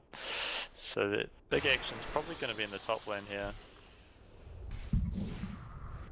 Yeah, absolutely. As we see the Void jumping out, taking use of that new Time Walk, able to reduce damage that's, or reverse rather, damage that's happened to him recently. His Anti-Mage just takes some free farm, already taking 2 for 2, but M-Spirit in the mid lane, having a great time against Juggernaut, taking 4 last hits to Juggernaut's significantly less, as we see Searing Chains going down, but Juggernaut spinning away, taking a bit of damage from the creep wave though. That's the good thing about the Jug matchup. When he does get Searing Chains, he can just spin straight out of it, so... Yeah, on the top lane there we see Void and Dazzle doing a little bit of trading as Anti-Mage comes forward to see if he can get some hits in, but Void quickly jumping out again. It's going to be a lot harder for them to kill the Void than it was for them to kill the Darkseer last game. Yeah, and Void in a great position, actually, potentially looking to try and get a kill on the Dazzle there. Doesn't have the blink. Going out, almost getting the kill. Anti-Mage blinking aggressively. No time walk to step forward. And honestly, I think it would have been a big mistake on his behalf to do the stepping forward at that point too, as he moves into the jungle. So we got to see a Chin pick up this game. So obviously Chin's had a very high win rate so far. It's going to be interesting to see how early he starts his rotations. I see he does have the Troll Summoner there, so he could be looking for an early kill on the Ember before he gets 6. Ember definitely a hero that you can take advantage of with that Troll Summoner. Not able to shut him down early, of course, with the use of the... Not what you expected? Also not able to shut him down once he's got his ultimate out, rather, because the trap doesn't stop him from shooting away. But on the top lane there we see Void going in, trying to sneak a little bit of XP from that pole camp. Dazzle throwing out a little bit of poison, but Void just quickly reversing the damage, stepping away as he continues to try and leech as much as he can from that Troll Summoner camp. Yeah, what do you think about the new Void changes anyway, and how it's pushed him to more of an offlane role? Well, I mean, I think the hero wasn't seeing a lot of use in the safe lane, and as a safe lane hero, it wasn't quite as interesting, so I think it's a pretty great change, and definitely very interesting. His new ability, which shuts down cooldowns, is a fascinating, almost counter-initiation situation, which I think would be very interesting. We might actually see it later this game used against the Anti-Mage, because it shuts down his blink so heavily, it makes them a whole lot easier to game. So, are they actually going definitely, but Anti-Mage stepping forward, blocking them as Rubik pulls up a lift, and this is going to be a very dead Void. To the fates. Playing a bit too aggressively. Void making the mistake of stepping forward without Time Walk off cooldown and really paying the price for it. That's the thing, before you get a few and in the middle lane here we see a Juggernaut very, very low on HP. Well, M back on full, he's trying to grab some CS but taking a lot of hits as he tries to charge up with his bottle. Bottom lane looking fairly safe, with Clinks just picking up a ring of Basilius and Boots to take a little bit of health. But back in the mid lane, Chen throwing out a quick gank to try and get on the Ember, but Ember interested coming back on him. Throwing down some Searing Chains and could possibly get a kill. Dazzle coming through as well. Now they're throwing down the Juggernaut and he's backing out a little bit. I'm surprised at that choice. As Clockwork too rotates around. Cell's going down on the Ember as he jumps right in. They begin to whack him and he's going to go down too. Very, very strong rotation there from SCAU, showing us that they won't be losing the early game like they did last time. So putting themselves up 0-4. The Chen there, he went around, but they didn't have any vision, not that I can see. I think there was a bit of a misplay there. They didn't know that Dazzle was actually just behind him, so the gank was never really going to work out. And he is 6 now, so ganking him like that is just not going to happen from this point. No, absolutely. And on the top lane there, we see Anti-Mage try to go in on the Void, but Void giving him a few whacks and throwing down a time dilation to say, not today, can't even blink out at this point, so you're just going to have to sit quietly. Yeah. Anti-Mage sitting on a nice 31-9 there against his laning opponent, Clinks with 33-16, so the dire side offlaner having a much harder time in Clockwork. Oh, the offlaners, yes. It's only 4 last hits on the Void there. Then again, the Clockwork's only got 2, so they're both having about as much fun as each other right now. definitely, and we see the Dire side once again pulling on the top lane to push it in. As Skywrath Mage also pulling on the Radiant side. The Clockwork coming in, looking to have a little bit of fun with his chin, but he's not going to have a great time. Yeah, definitely. Walking into the and chin creep. Skywrath Mage showing exactly why that Arcane Seal is a big pain. There's a huge amount of damage comes out from both that and the chin thing. He grabs the haste, but can he get away in time? As soon as he back and that Q could hurt him. He tries to deny himself to Ancients, but yeah. I think if he just walked away, he would probably survive there, right? I think absolutely he would have. Although, in fairness, the Skywrath Mage would have gotten a haste and could potentially have chased. They do have that up reward there. It would have been a Chen returns to some farming. more dangerous situation for him. And Skywrath Mage putting up a high ground ward, looking to pick off that Clockwork further, as he is in definitely a very awkward position, the second lowest in the game. Below even the Rubik's support on the team. So we've talked about the carries. They're pretty much even. The offlaners, well, Clockwork just died, but other than that, getting about the same last hits. But I think this actual style benefit BVB unless serious clowns punish them because they have that Chen in the jungle, and they're not having to have 3 heroes on the safe lane. VVB though are definitely a team that knows how to go late. We've seen them do this before, so I'm definitely thinking they've got a plan here if they're not looking to make some big early pushes. We see that Ember Spirit there already got his bottle, a Wraith Band, and a Poor Man's Shield, and just taking a quick trip back to base. Dazzle comes to grab a little of XP before Ember Spirit uses that Remnant to blast back into lane. The classic Ember Spirit dash back to lane. Nice frog, please. So based. And Ember showing off exactly what he can do by just throwing down that shield almost immediately, making his way in to push Jug back off the creep wave, put a lot more pressure on that tower. Even though Jug has the ult here, against the shield, there's not a whole lot he can do, because that's going to soak up a lot of that damage. Absolutely, and it's just going to kind of chip away at him there. But we see on the top lane, Anti-Mage looking to go on and Void, but backing away with the Time Walk. And Anti-Mage also blinking back, expecting perhaps a rotation in. Although he does have that very safe lane ward there, keeping an eye on Void. We see actually that both sides are keeping a very close eye on their offlaners. As Clockwork grabs an illusion rune, and wanders back. We see Chen come in for a gank, but a little bit too obvious there.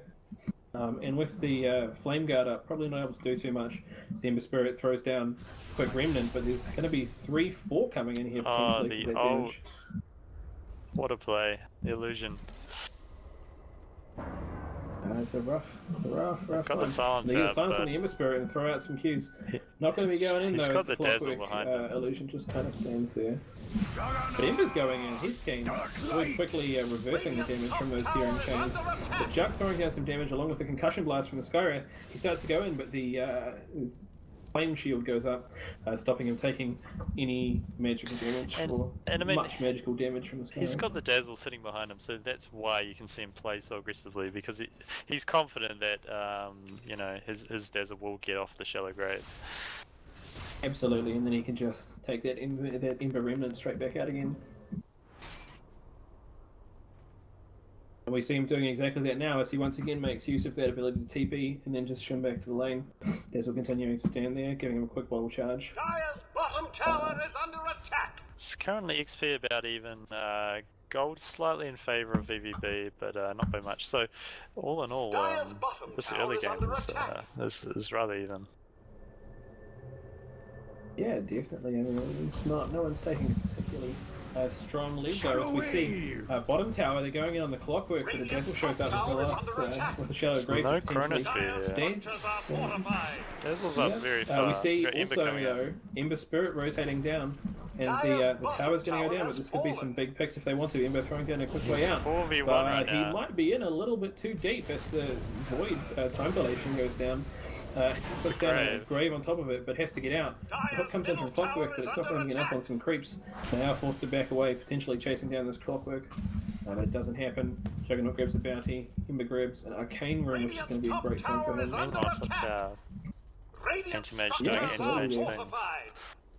Yep, along with his Rubik friends, so, you know, both Anti-Mage and Rubik looking to get a lot of farm off. Top tower is under attack. So if the teams are... TP comes in, but this could just be an immediate kill for the Void. He doesn't have the chrono. He He doesn't have anything really that can stop them, so they maybe could Yeah, have I mean, gone on he's them. level 5 with only 4 skills, so I think he might have even taken a point in stats.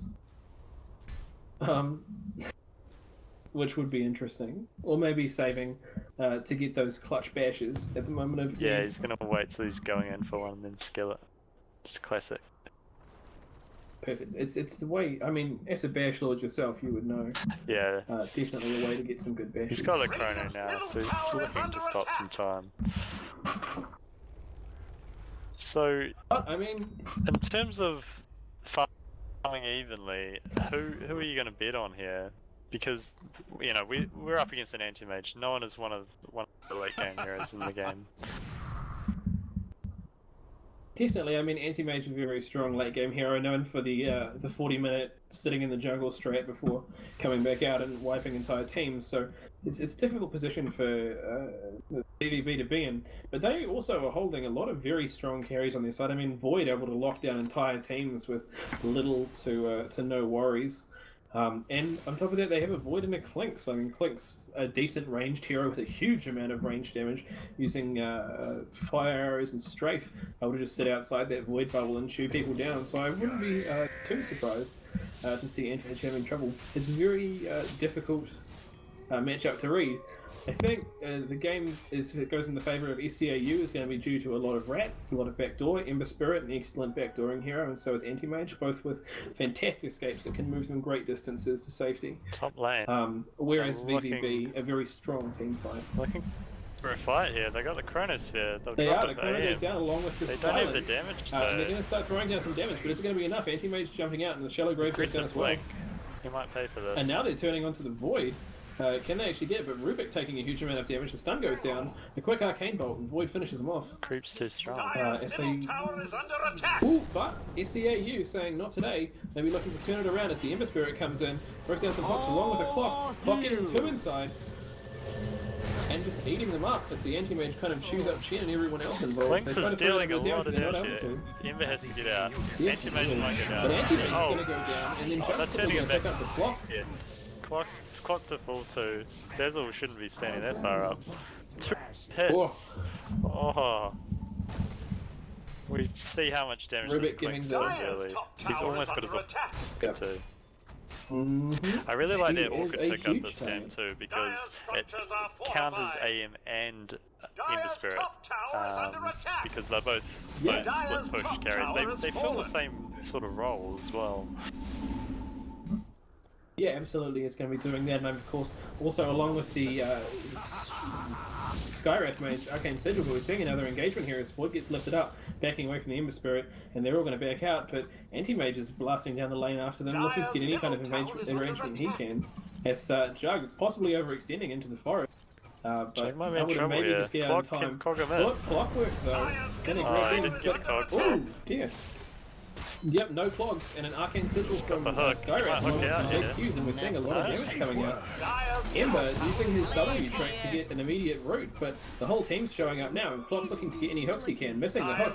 Void doesn't have mana for a As jump. Void potentially goes down because he's out of mana from fighting an Anti-Mage, his team's not really able to help him. Skywrath backing away, along with the Clinks Clinks looking for a to back out cheeky here, but kill they here. could pick up a very easy Rubik, They got the silence. lifting He's the got the troll. Orchid now. Ember's gonna fall here. Yep. Ember's going to That disappear. shows the power. Clinks now taking on the He's Clockwork, gonna not get even Dazzle worried. too. He's facing a Dazzle, that Rubik Rubik. coming in, but the Chen creeps are tearing him apart. They're just giving him kills here. Wow, that Absolutely, really and a turned Mystic into Flare to VVV's finish off the favour. Dazzle.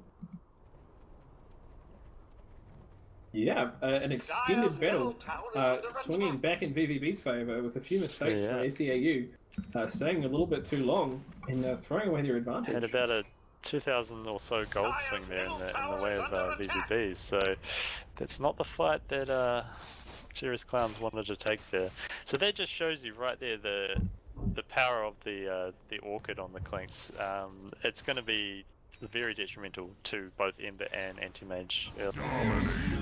We've just seen Definitely the in Anti-Mage go combination down with cross the lane. absolutely, yeah, the silence just being too much for him, and in combination. But on the middle lane there, we see Ember going in on the Void, a big lift from Rubik, but the time rift has come out. He chronos them, but he's stuck He's inside stuck the in the tree. trees. Not able to do anything, and having he's a probably good going to fall time. here, but Juck's coming in, trying to rescue his compatriot. Skywrath Mage is throwing some Mystic here, but not able to do too much. Yep, there goes the Juggernaut. A whole lot there. Showing up a lot of opponents. And the Yes, God the coming Chin in. ultimate comes down too, but Rubik spell stealing the Blade Flurry. Void an awkward position, but once again that Time Warp showing its huge ability as Chen runs into the fray, throwing down a lot of creeps and possibly seeing a huge amount of CC. Concussive Blast goes down. Just throwing and damage back ECAU and saying forward here. maybe time to back away. Nothing really happened that fight. They just used all their abilities and were like, well, no one's dead, so... Yeah, they just sit in the middle, I guess. I mean, potentially a horrible engagement for VVB, turning into an incredible engagement for SCAU. Comes a bit of harass from the Skywrath on the Intermage here, but he's just going to walk this one off. Unfortunately, he's walked straight into Clinks. That is a dead end. Straight into a Clinks as he gets devoured by that Orchid once again, and Clinks in a huge lead at this stage. This is the thing, they've picked these two arguably squishy carries in terms of the Anti-Mage and the Ember, which rely a lot on their abilities, and they just do not do well against these silences, because they've got the Skywrath silence as well, so it's going to be a tough game for them. Yeah, I mean, SCAU with an incredible ability to split push and play around this kind of thing, but really just letting VVB come into their team fights, a place where they're very strong. Void ulti, Juggernaut ulti, Skywrath ulti, Chen ulti, these are all very, very strong fighting abilities, and Clink's able to just clean up with powerful strafes. So it's very difficult to... So we've got the... this. We've got the mech on the chin here, and he's got a big creep army, so they're probably going to look to push up here. I wonder if they've put the DD on the clock here. Might have been better on the Clinks, but I think they're just happy to push here with what they have. Get a quick tower. Clock an excellent hero to have a DD on, though. Clinks is already putting out a huge amount of damage, but if Clock can hook Cogs and lock someone into a room with him, he's able to solo a lot of heroes, especially with the DD. And SCAU trying to take this middle tower, but VVB saying not today, as they decide to push into the tier 3 and forcing the tier 3 teleports back. There's a lot of damage. Clock looking to get some kind of hook, and a hook on a Clinks here for him could be really big. But Searing Arrow is definitely able to chew through towers.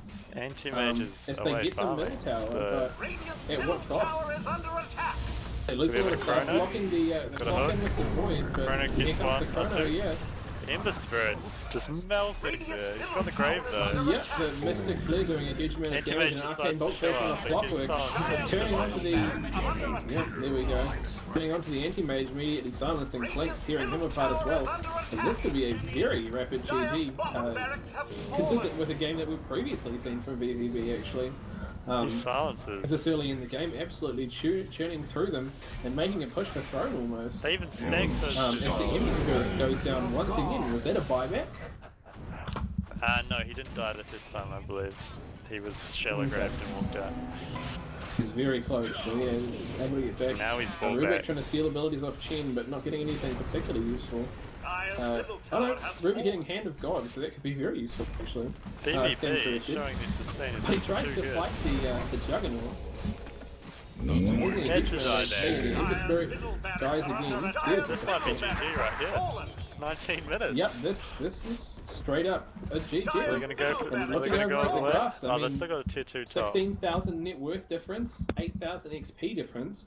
VVB showing exactly why this incredibly strong teamfight lineup works. And SCAU at a bit of a loss, not able to get their ability to kind of push around the map and get all their lanes out online. Yeah, that's the thing. VVB. They've got clock to do some setup, and I mean, you've got the Dazzle, who's very defensive by nature. So where's their damage coming from right now? Players here. Yeah, I mean, Ember Spirit definitely a hero who can put out a bit of damage in the early game, but not in a large fight like that. And not so early. And Anti-Mage, obviously, the epitome of a hero who wants to just kind of sit back and relax. I see the Chen just taking more and more, still got the Basilius there, and with 3.5 gold sitting in the bank, we could definitely see some GG boots coming out to go with the GG that we might be seeing very soon. I like that one. So you think you'll skip the Axe here? An Ancient Creep could be good here though, especially if you get like a Granite Golem. definitely could be very strong. I think that the GGs could be very big for them at this stage, though. A very big team fight presents an immediate response to this kind of thing, and the ability to improve the armor and regeneration trouble is here. really early. Gets the silence out. Skyra's gonna just take on an Ember Spirit with big silences. Hook misses. As Ember looks to try and kind of engage with Ember bomb going back charges, in. but now he's facing the entire team, and there's a pause. That's a puppy pause. Tech pause. So I don't know about the Ember turning around. I mean, he's got his supports with him, but I don't think there's anything they can do, really. I mean, Well, I mean, Dazzle does have the weave on cooldown, so he's not looking to be doing anything anytime soon. Clockwork with no hook does have cogs, but not a lot of mana able to get the cogs shrapnel combo off, but that's going to be about it. And certainly probably not going to want to be trapped inside with too many heroes. And you see... Rubik looks in the middle of the cast of a telekinesis. He is, in fact, in the middle of a cast of telekinesis. What they don't know is the Clicks is coming behind them, and he's just picked up a brand new Desolator. And with an extra Mithril Hammer to boot, so he is putting out a whole lot of damage right now. I would expect that Dazzle to die in 2 hits. I'm going to put money on it. Yep, and they're already down an anti-mage, so I mean, there's not going to be a lot they can do in this fight, truth be told. This could be the final song for the Serious Clowns here, which would in fact take us to a game 3. So both teams showing that they can have very different play styles and take the win here. Obviously, Serious Clowns playing the more laid back, will out farm you game in the first game there, but VVB showing they're going to take the fight to them. Yeah, I mean, I just think that SCAU tried to kind of play them more laid back. We're going to out-farm you game once again, especially with strong heroes, like I've said, Anti-Mage and Ember Spirit, but weren't able to kind of avoid those engagements and deflect them without much ability to do, just haven't been able to do it. Haven't been able to avoid these fights, and resultingly taking a lot of damage and potentially going to lose this game because of it. Seeing a lot of pings on this top tower and Rax. So I this know could it's be going down. Yeah, they look at the. we're getting clear symbols on the map there from the from ECAU. But you look at the net worth here. I mean, all of Serious Clown's heroes, bar the Anti-Mage, they're playing on food stamps right now. Look at the Clockwork's inventory. He's still got his stout shield. And his biggest item here is the Tranquil Boots. He's not having a fun game. Yeah, I mean, a very, very rough game for all players involved, to be honest. And Tranquil Boots a very interesting pickup on Clockwork, I have to admit. But maybe if it works for him in the lane that he had. Yeah, I mean, it's more the defensive route, because you can go for the phase, but obviously you're playing a lot more aggressively then, and he just needed that sustain. I mean, the armor helps too, especially when you're up against a Clinks. Absolutely, and we're looking at the Jug here. We can see he's already got up he's already used, in fact, all the charges of his drum in this multiple engagement battle. Along with having the Manta Style ready to go, and Void with his Vanguard and Medallion of Courage to boot. You think we'll be looking to see that Medallion turning into a Solar Crest anytime soon to improve his survivability? That's already relatively significant, to be honest. Yeah, I mean, I would say no doubt. If this game was going to go longer, that's definitely what we'd be seeing, but I'd imagine it's probably going to end unless they somehow monumentally screw up this fight here. And it would be a pretty hard one to screw up with the Clinks looking to move through and chomp down on those supports. So, I mean, obviously it seems a little bit like they've been slightly outdrafted SCAU this game. I mean, what kind of picks would you be looking to swap out in this to see a better performance against the VVB light-up, man? I think either the Anti-Mage or the Ember, because I think both of them together, they're both very farm-centric heroes, and like I said before, they fulfill the same role of that split pusher. I'm going to take as much farm on the map as possible and be quite elusive.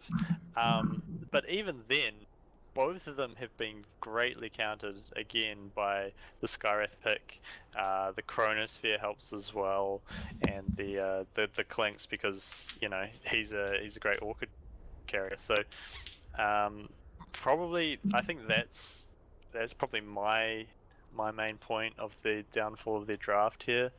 I think the supports are fine. I mean, Rubik and Dazzle, very strong supports, but they do have trouble with the Clinks. So you could argue against something more tankier to deal with him. Yeah, and I mean, I feel that the Clockwork was definitely a pickup in response to the Juggernaut, looking to see its safe lane, which was then very rapidly countered by the Clink's choice. I mean, Juggernaut, an excellent pickup here from VVB to almost fake them out. We've seen them historically picking Juggernaut as a mid-hero, and if SCAU haven't done their homework, then they probably wouldn't know that could be the case for them. Yeah, but I mean, I think the Jug was... I don't know if they were always going to run him a mid, but like I said, they have before, so it's not a huge surprise. But there wasn't a nail in the coffin this game, because he had an okay lane, but he didn't do, surprisingly well, up until that point when even actually they died, didn't they? The Chen gank happened, and that didn't go well for them. So the Jug, he's not what won them this game or got them in the lead per se. I think it was more the Skywrath pick and the Clinks pick here. Yeah, I mean, I think the Clink's pick, Skywrath pick, was definitely very strong. The point I was getting at more there was that the Clockwork pick was kind of picked to counter the Jug pick, which we've seen before in the previous game, was then quickly kind of outmaneuvered by a Clink's pick, a very, very awkward lane for Clockwork. Yeah, and VVB probably knew that going in, because obviously Jug is it's not really one you expect to see mid, but obviously they like to run him there, so yeah, a good move from them in their draft to throw off Serious Clowns. They probably thought they were going to have a much more passive game. Precisely my thought. As we go back despite, we see SCAU very rapidly backing out, with the Ember with a quick silence, and Clink's almost three-shotting him. He has a grave, but does the silence does go down late enough. So I think that's they had a long pause time to discuss how they were going to get out of that fight, because they just didn't want to be there. And obviously, they came to the same decision as we did, which is a very good thing. So let's see what they can do here.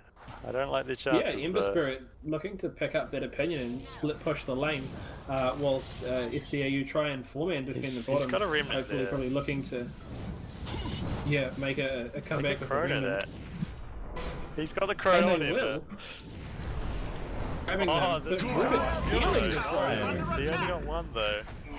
Anti-match falling to the balance. And Void still having the time walk, maybe making a very serious mistake and not just throwing a quick time walk to stop his Rubik's stealing, but it's going to be a GG anyway as SCAU step down. 22 minutes. Quick finish from VVB there to throw up to a game 3. Absolutely, and now we'll pass it back to our analysis desk to have a talk about this great game. I'll leave it with you to pass on the information, and I'll see you next game.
off. Classic. Man, we're really going to get this down one time. Alright. Muted all the mics. Oh my goodness. Anyway, welcome back again. So, Get used to this. Serious Clowns going down, VVB taking it back, pushing it to 3 games. That's good. Well, we'll have to eat my words. We had 3-0 on Serious Clowns to take this one out of the 2-0 victory, but nope. Turns out we're wrong and we're going on to the 3rd game. What do we know, right? So, Spurs, what do you think happened there? I'd say it was the Clinks, really. So in the early game, he and Anti-Mage were about equivalent in net worth, right? And but the thing is, once Clinks picks up an Orchid, he becomes this terrorist. Whereas, yeah, Anti-Mage may have his, equivalent core item of Battle Fury, allowing him to farm the camps, flash farm. But Clinks, when Clinks finds him or any of his teammates, it's just not going to end well. And, I mean, unless they've got the Dazzle there, or, I mean, possibly if you have the Rubik there as well for a lift, you might still get away. But, who's going to catch up to Anti-Mage? I mean, you leave him by himself. I mean, he does what he wants. He's farming, he's doing his own thing, and suddenly, boom, Clinks is on top of him and he's dead. Same for Ember Spirit as well. So he's the same thing. He uses his abilities. That is his survivability. Yeah. You take that away from him, and Okay, nothing. I mean, you combine that with the Void's time dilation. There's 12 seconds locked down on the Anti-Mage's blink. Yeah, we didn't talk about that enough on the cast as well, but that's another huge counter to these low cooldown abilities like the Ember Spirit and the Anti-Mage. The Ember Spirit's not going to be able to blink away more than once. He can't use that ability. 12 seconds is a long time. And that's at max level on time dilation, but yeah, it definitely has changed entirely the role that Void plays in the games these days. I mean, he's, like you say, you're seeing him a lot more off lane, just surviving until he can get a few levels and joining those team fights. Yeah, about surviving. If you noticed, Void's skill build at level 5, he had 3 in Time Walk and 1 in Dilation. Yeah, and none in Time Lock because he knew that. He didn't need it. I mean, he's just surviving at that stage, right? I think he had 4 last hits at level 5. So something ridiculous like that. He wasn't about to be going in for last hits, and he wasn't about to be trading right clicks. Maybe with the supports, but that's about it. Yeah, no. So all he had to do was soak levels, and he's become a hero that's a bit like that. I mean, as long as he's got chrono and time dilation, he can jump in those fights and just have a good time. Do we think it was more the draft rather than the gameplay? Definitely the aggressiveness of that thing, with the Shen pickups, stuff like that, getting the early game gold, definitely helps the entire team. And just end up pushing through. I mean, they had all 6 towers quite early in the game.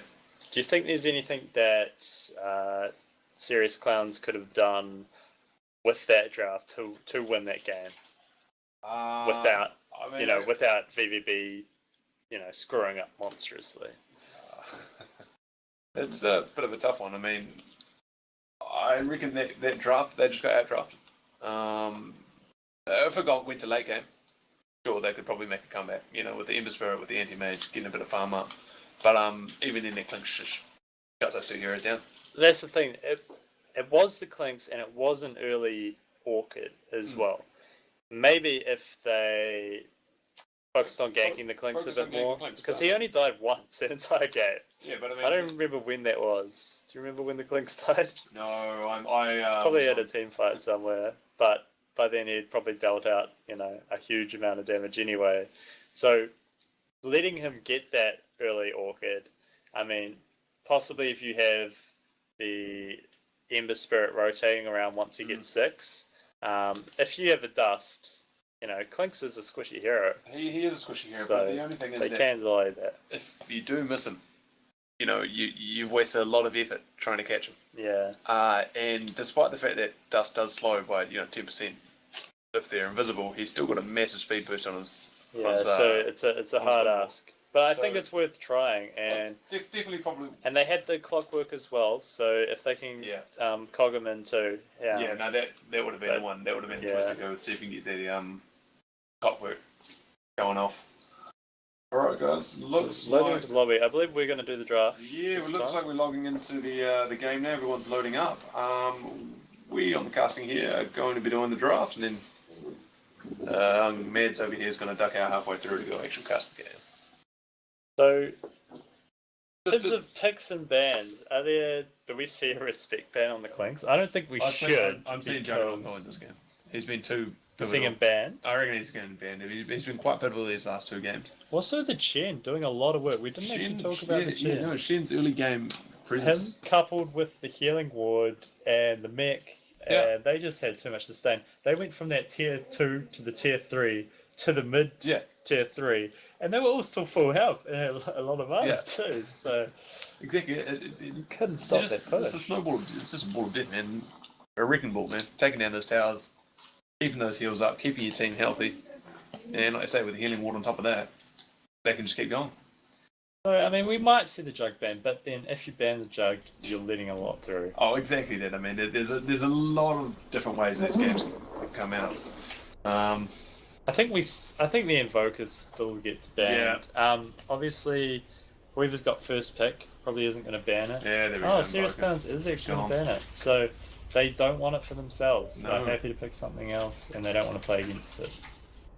Lone Again, we haven't actually seen Lone Druid play, but haven't seen the bear come out. But, he's been banned every single game. He is a very strong hero at the moment with the new Primal War. Yeah, anyways. Yeah. You know what I'm on about. Savager. There's the Shen ban. Yep, nice ban from Serious Clowns. Do you think we'll see first pick up of Juggernaut if he doesn't get banned? Yeah, I think Serious Clowns are happy picking him up. Yeah.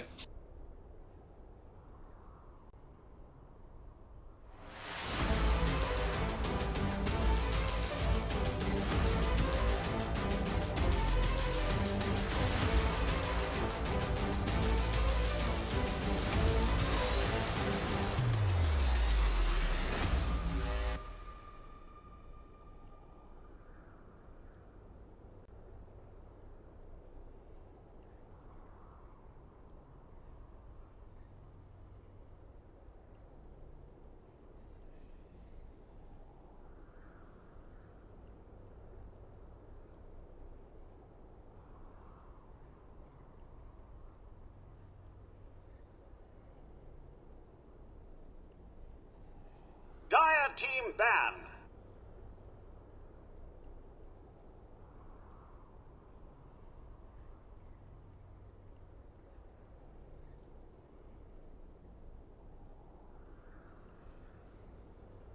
Ten seconds remaining. 5 seconds remaining. Reserve time.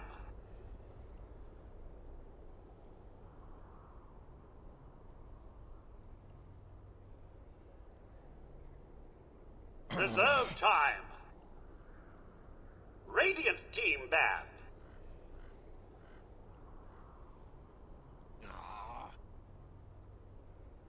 Dire team ban.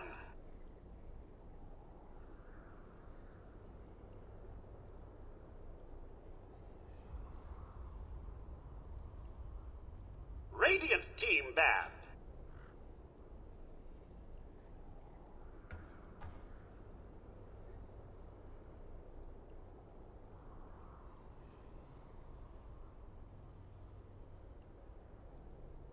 Ten seconds remaining. 5 seconds remaining. Dire team pick.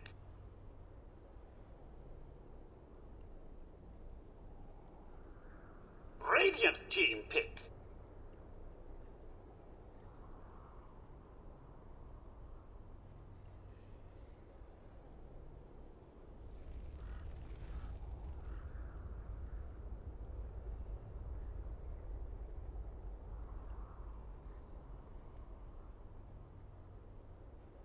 Ten seconds remaining. 5 seconds remaining. Reserve time.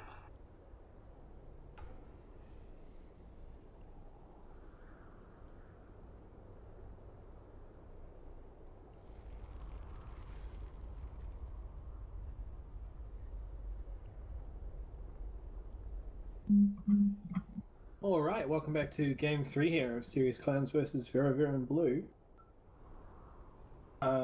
Seeing immediate bans, the first ban there on Invoker going out, of course, always a strong pick since Vera in Blue getting first pick. I would have picked that hero up. And banning the Cheating hero, who showed it was trying to do a lot of work there for Vera in Blue last game. Was Vera in Blue banning the Lone Druid and Clockwork.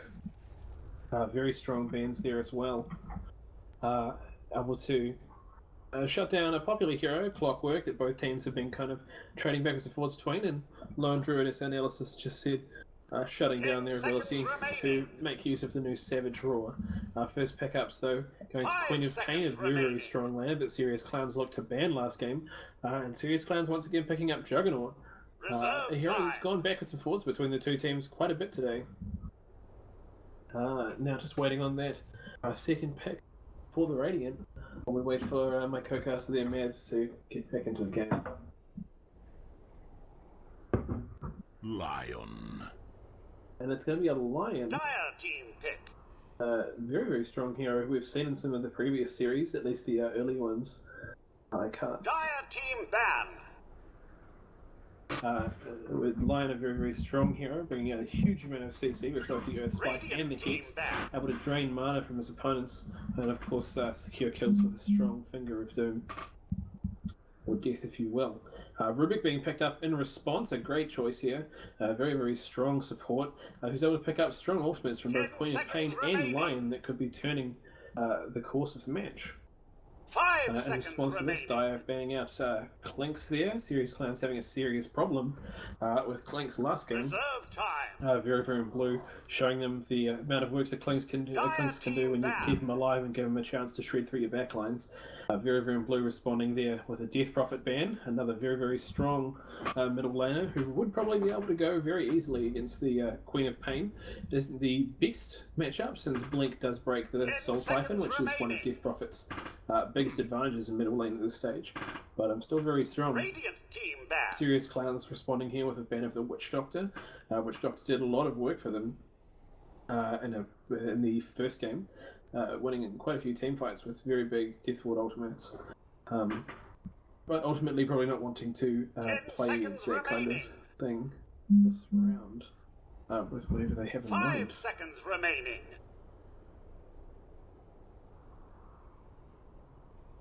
Reserve time. Waiting here for the Radiant ban 4. Looking to see what they're going to bring out. Banning out the Wisp. Wisp, an interesting ban. Probably just looking to kind of avoid having to deal with any kind of global strat or more rank dodo, obviously.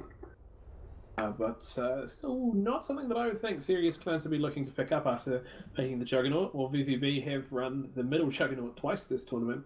I wouldn't expect Serious Clowns to be picking those kind of heroes at this stage. 10 seconds remaining. Now waiting for VVB's third pick. 2 cores and a support 5 position seconds still remaining, assuming they go for the standard set there. They did run Jungle last game, and Chen, a very strong team fight, and they do still have a very strong team fight. Picking up a Bristleback, most probably offlane, to augment that, though Bristleback definitely has been run previously as an offlaner, sorry, as a safe laner, able to get a lot of farm, bring a lot to the team. Recently added an Aghanim Scepter, which applies Nasal Goo in a very large area around it. So could be a pretty big pickup. We have seen it picked up in a couple of professional games during the Star Ladder tournament. Now back to Serious Clowns to make a pick. Once again, 2 cores in a support position available to them. 5 seconds remaining. They haven't really defined their strategy yet, whereas the Vera and Blue team seem to be looking for a very big AoE setup. They have run a jungler in the past, so potentially looking to maybe get an Enigma, allowing the Bristleback to take a solo offlane, and Enigma providing them with even more team fight to go with their huge AoE damage. Serious Clowns, on the other hand, really haven't defined a style yet. Not quite so obvious with their bans of strong mid laners last game to try and get a free Ember there, which was very handily countered by the Juggernaut, which we've seen twice now.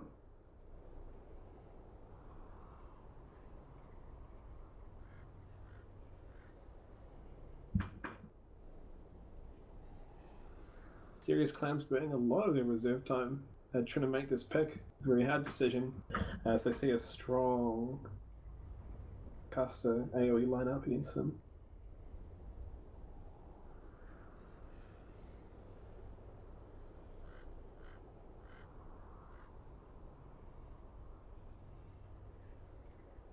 Definitely taking their sweet time here, and there's not a lot for me to say as they pick up a Treant Protector. Radiant team pick. A very strong hero who offers a very strong team fight of his own. Treant recently seen a slight surge in popularity as people started to realize that his items can be used to very rapidly farm the enemy or allied jungle whilst providing a huge amount of vision and basically removing the need to get wards, as well as putting your opponents in a very awkward position of having to try and deal them. Treant, even beyond that, still brings a massive amount of team fight, shutting down the auto attack and movement abilities of his opponents, whilst providing a huge amount of HP to allies. And in combination with Juggernaut, actually a very strong hero. Once you stop Jug being able to shut down in the early game by magic, by putting him in Blade Flurry, then you can throw a nice little heal on them to negate a lot of the physical damage coming in, along with the damage block component. River and Blue replying with their own support pickup of Crystal Maiden. Definitely an awesome pick here for their lineup. 3 relatively mana-hungry and very spamming heroes, so their Arcane Aura is going to be great. But Serious Clowns, no longer having a lot of reserve time, quickly throwing in a Phoenix to try and slow the attack speed and offer a lot more AoE damage. So it looks like it's going to be a bit of an AoE damage fight this match. 10 seconds Let's see what they can do, and now it's River and Blue's turn to ban with, by the looks of it, only a mid laner left to be picked. Whilst SCAU will have the next ban looking to ban out either a safe lane or an offlane. A very clever drafting ploy from Veraveran, since Bristleback can fit quite nicely into either slot. Veraveran banning Zeus, very strong hero this patch, able to offer a huge amount of global presence. While Serious Clowns banning Silencer. Interesting ban here, since it wouldn't be my pick for either offlane or a safe lane choice, and they don't really hurt a whole lot from not having their spells, although Rubik obviously not wanting to face a Silencer. It's an interesting ban, but Serious Clowns perhaps feeling the burn, having very little reserve time and one pick left to make. Back to Zero and Blue. Pick either their safe carry or offlane. Which one it'll be remains to be seen. Though in this composition and versus this team, I'd be inclined to say we'll be seeing a Bristleback offlane. It's going to do really well against a Juggernaut Rubik Treant lane. If that's what we see. 24 seconds left on the clock here for Veraveran and Blue before they start showing up their reserve time. With a pretty large amount of mixed damage overall. They're probably going to be looking to pick up a lot of physical carry, I would guess, since with the Lion, Queen of Pain, and Crystal Maiden, they do have a huge amount of magic damage. And they do pick up a Wind Ranger. Not quite sure where this is going to go, since a Wind Ranger is still completely capable of going to a safe or offlane. I would be inclined to say she's going to go to an offlane, since she probably doesn't do as well as the farm as Bristleback does, but it's very possible that VVB potentially looking to run 2 dual lanes and get a lot of farm after such a dominating victory in Serious Clan's last match, try and capitalise on that psychological component. As Serious Clowns now into their last phase, having to pick a mid laner to go up against Queen of Pain, Death Prophet, Zeus, and Invoker all out of the picture. I mean, this is definitely going to be a difficult pickup for them. Queen of Pain, a very strong laner. The common matchup, of course, being Queen of Pain versus Puck in the mid lane, but Queen of Pain had a relatively significant advantage in that. And they pick a Lina, a very strong mid, bringing an execute of their own against the Lion, a huge amount of damage, and some very strong right click as we go into the game. We're looking to see where this Wind Ranger and Bristleback are going to be sitting, though we can probably expect the Queen of Pain to take the middle against Lina. Wind Ranger, I actually haven't considered, is that she could definitely be taking a middle against Lina with her strong right clicks, and Queen of Pain could look to take a safe lane. But I think with the large magic damage that Lina brings in the early game, Queen of Pain probably a safer bet to be kind of going for the one way or the other immediate death trades. But how we go, we'll just have to see as we 10 seconds start remaining. this final match of the upper bracket Australian Dota 2 Premiership. 5 seconds Clash remaining. Gaming. Should be joined shortly, I believe, by my co-caster, Mads. Oh, fantastic. And one person is already AFK from VVB. Always a good start.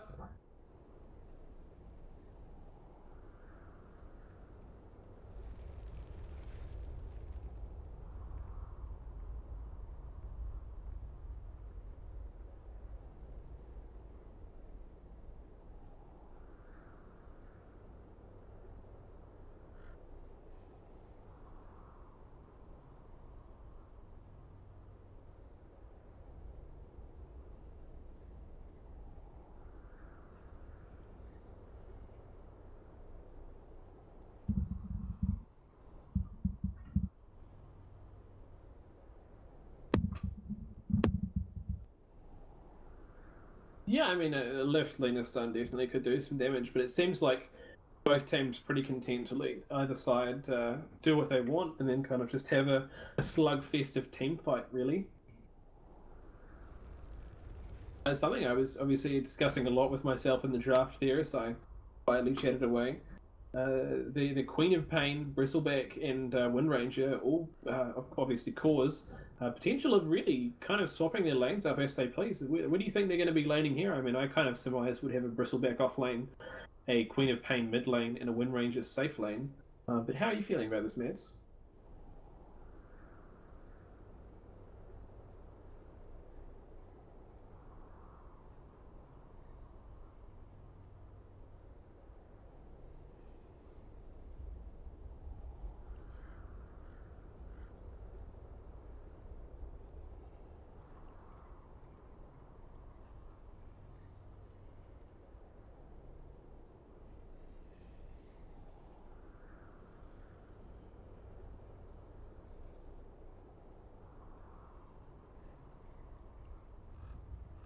Yeah, I mean, I think unless you're going to put a Rubik there or something, that'd be a little bit odd.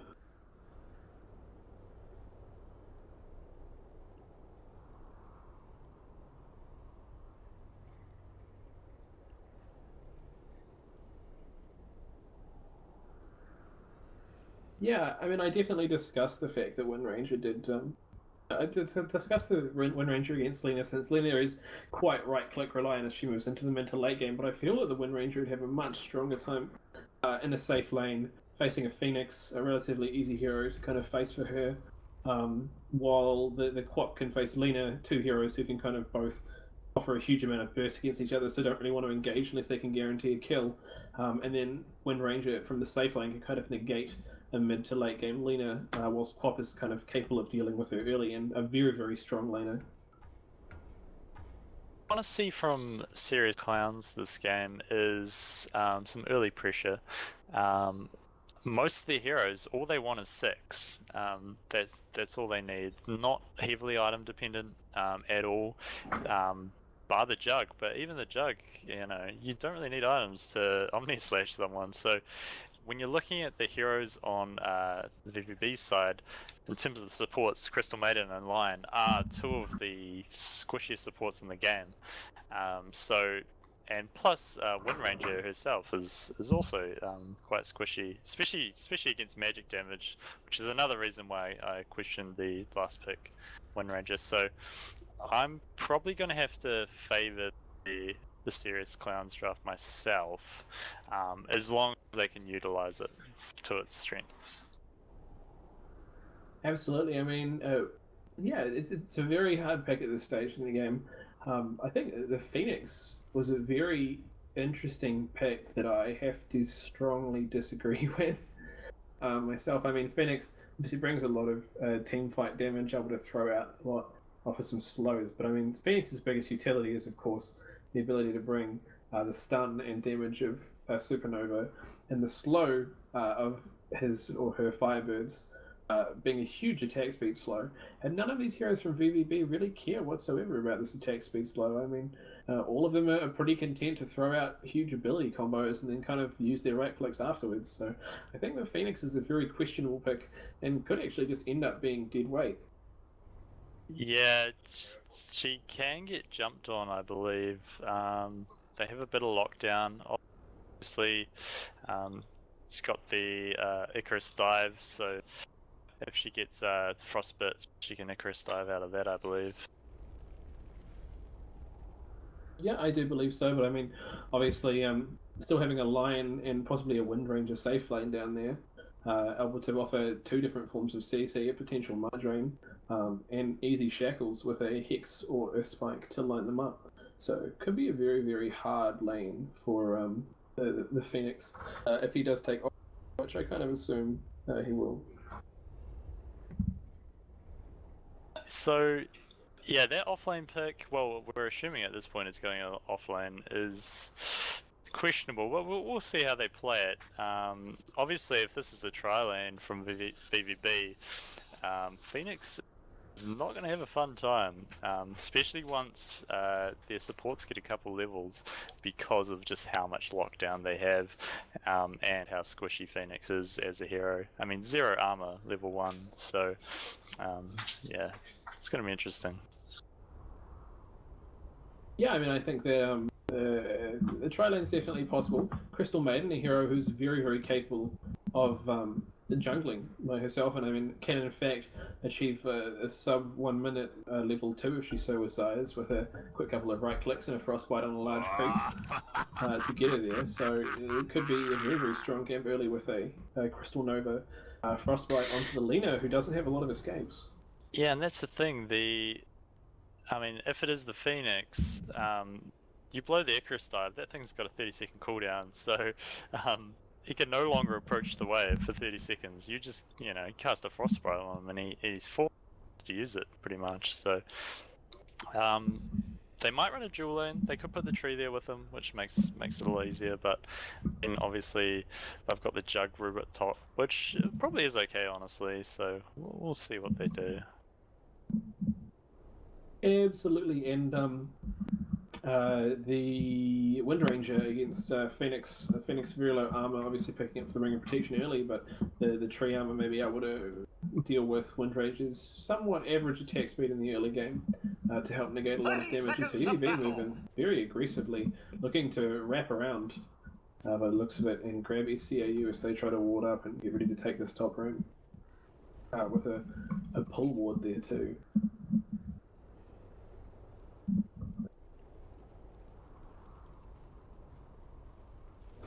Let me see, SCAU coming up on this mid lane Phoenix side. Gonna go for a rune snipe here. See if he gets it from the quad.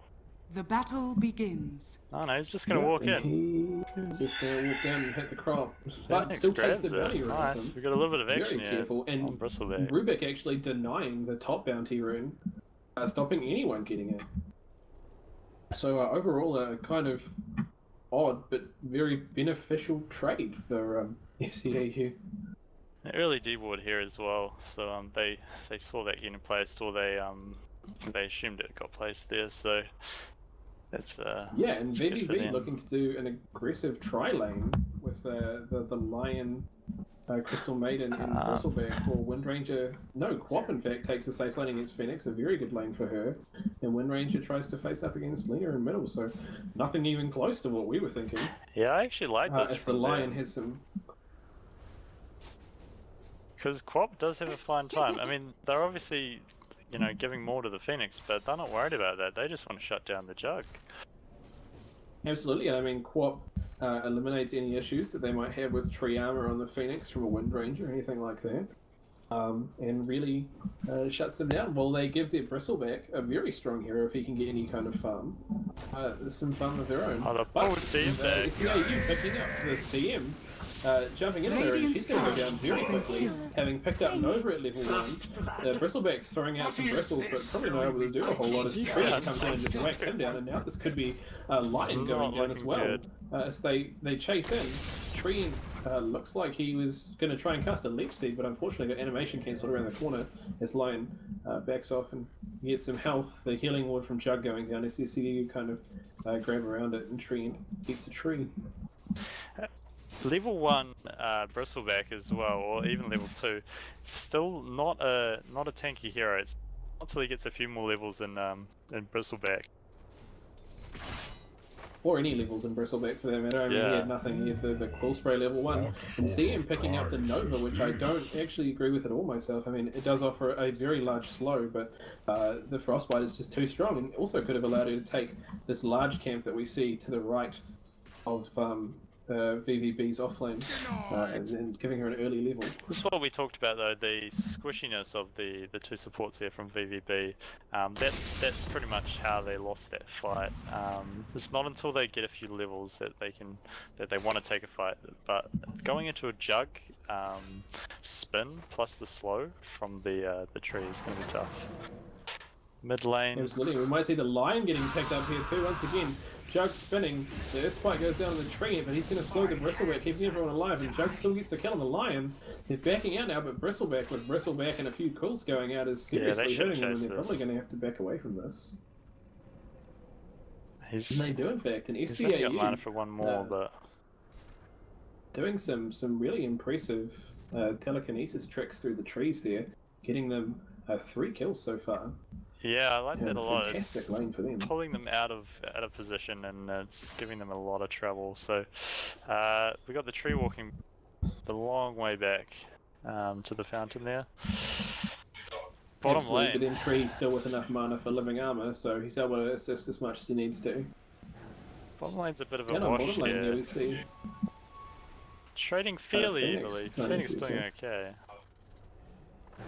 Yep, and now we're looking at last hits and denies. Phoenix 10 last hits, 3 denies, 2 Quaps, 10 last hits, 13 denies. So Quap definitely asserting some lane dominance there, showing a almost 50, about 100, half level advantage there.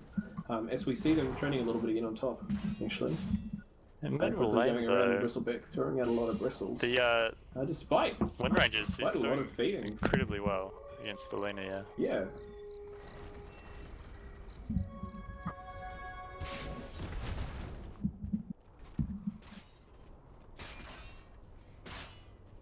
Yeah, it seems. I'd like to say that it's going one way or the other. SCAU definitely making great use of their tri-lane top, but not getting the kills that they, not getting the wins they need rather in their other lanes to make it count. Yeah, it's a bit early to tell how this one's going to go, but this fight could help out SC. Easily killing. Yeah, absolutely. As Bristleback goes down from a quick lift, and seeing him still in a very awkward position, starting with Nova and then getting an Arcane Aura, she just can't offer any assistance to her teammates when they get caught out, and she's not able to pin heroes down either, which is a very awkward situation for them. As Tree decides to go invisible and pretend to be a ward. And in fact places a ward right in front of Lion's face. What do you think about this Observer ward here in Quap's inventory? What's he planning with that? Well, I mentioned that at a certain stage he's probably looking to get a little bit deeper and then place a safe lane ward or a ward in the river there to cover his rune, but it's very difficult to tell. See him actually rotating now. She's heading up. Yeah, see him rotating around. But still not going to be able to do a lot against this Phoenix. I mean, with level 2 Crystal Maiden with only 1 point in Crystal Nova and 1 point in Arcane Aura, she sacrificed her jumping power. She can't jump down. Yeah, it looks like CM's going to look to pull and try and get a level in Frostbite at least. Yeah, I think that's a smart move. She was doing more harm than good to her team up top, so... Unfortunately, DotA having already warded the pull camp, as Phoenix grabs an armor and moves down to secure the invisibility rune on bot. Largely uncontested as the fight starts to happen on top lane by the looks of it. Bristleback trying to get up there. Rubik throwing out some hits as Treant kind of wraps around behind. He is defended by a friendly neighborhood lion, but Treant scouting that out from invisibility. As Rubik moves in, they're going to lift him up. Treant throws down the leech seed and they're starting to do some damage, but not really able to do a huge amount as the Hex comes out. And the bristles going Phoenix is here too. Dire's Could middle be tower some is kills. under Yeah, Lena attack. coming in, Good rotation, using that press R button, execute to get a kill and potentially maybe take a tower here as well. As Vera and Blue Ooh, kind of thanks. scattered as you see you Radiant's start to top group up tower is under and attack. make some very big team fights. Radiant structures are Yeah, on the mid fortified. lane, Wind Ranger does have a 6, so she might go for a trade here. This is an aggressive TP here, right into their team. This might be a mistake. 2 aggressive TPs right into their team, and the Bristleback Dire's is middle dead. tower Too is late, under though. attack. One cancels, but the CM. CM doesn't cancel her TP. That's Goes a in, dead and CM. Phoenix just throwing down an ulti, and that's a very dead CM. Oh, no, the lucky kill creep. killer, but a creep gets the last slice. Radiant's top Creepy, tower too is strong. under attack. 20 And damage. they take a couple more kills and proceed to go ahead and Dire's destroy middle this tower tower. CM is under is going to attack. trade though. Oh no, they're going to get the deny here. Hopefully Yeah, she's going to go for maybe it. even heal it up with tree armor. Although tree armor Dire's on bottom for quite a tower while, is so under here's a attack. deny. Oh, Oh, no! well played. Radiant's Shackle. top Didn't tower land. has Well-timed fallen. shackle to get a last hit. So trading one tower for one tower, Dire's not so bottom bad. tower is under But attack. putting their offlane in a very awkward situation and solidly securing a lead in kills. SCAU once again showing us a great kill lead. Yeah, I mean it wasn't But as just we a saw tower last for a game, tower I mean- though. They lost, was it 3 heroes there? Bristleback dying twice. Yeah. So 4 kills or so, I believe they lost.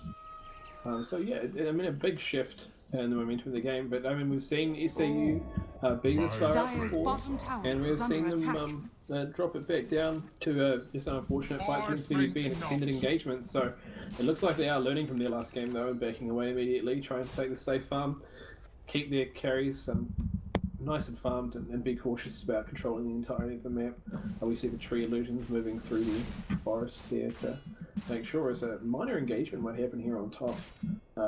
Prospect maybe looking to go in, but Chug just backing away and saying no thank you. And if you look at VVB's heroes, they're not the type of heroes that do well in a from behind situation, especially the Bristleback. You do not want to be 10-minute Bristleback with just a Ring of Bassi and a Stout Shield to your name. Because, you know, your defensive ability, you know, relies on your levels, and it relies on you getting, you know, at least one defensive item like the Vanguard or Pipe or something. Absolutely, and we can see as we scroll around onto the top there, Rubik helping his friendly carry take down this stack of creeps.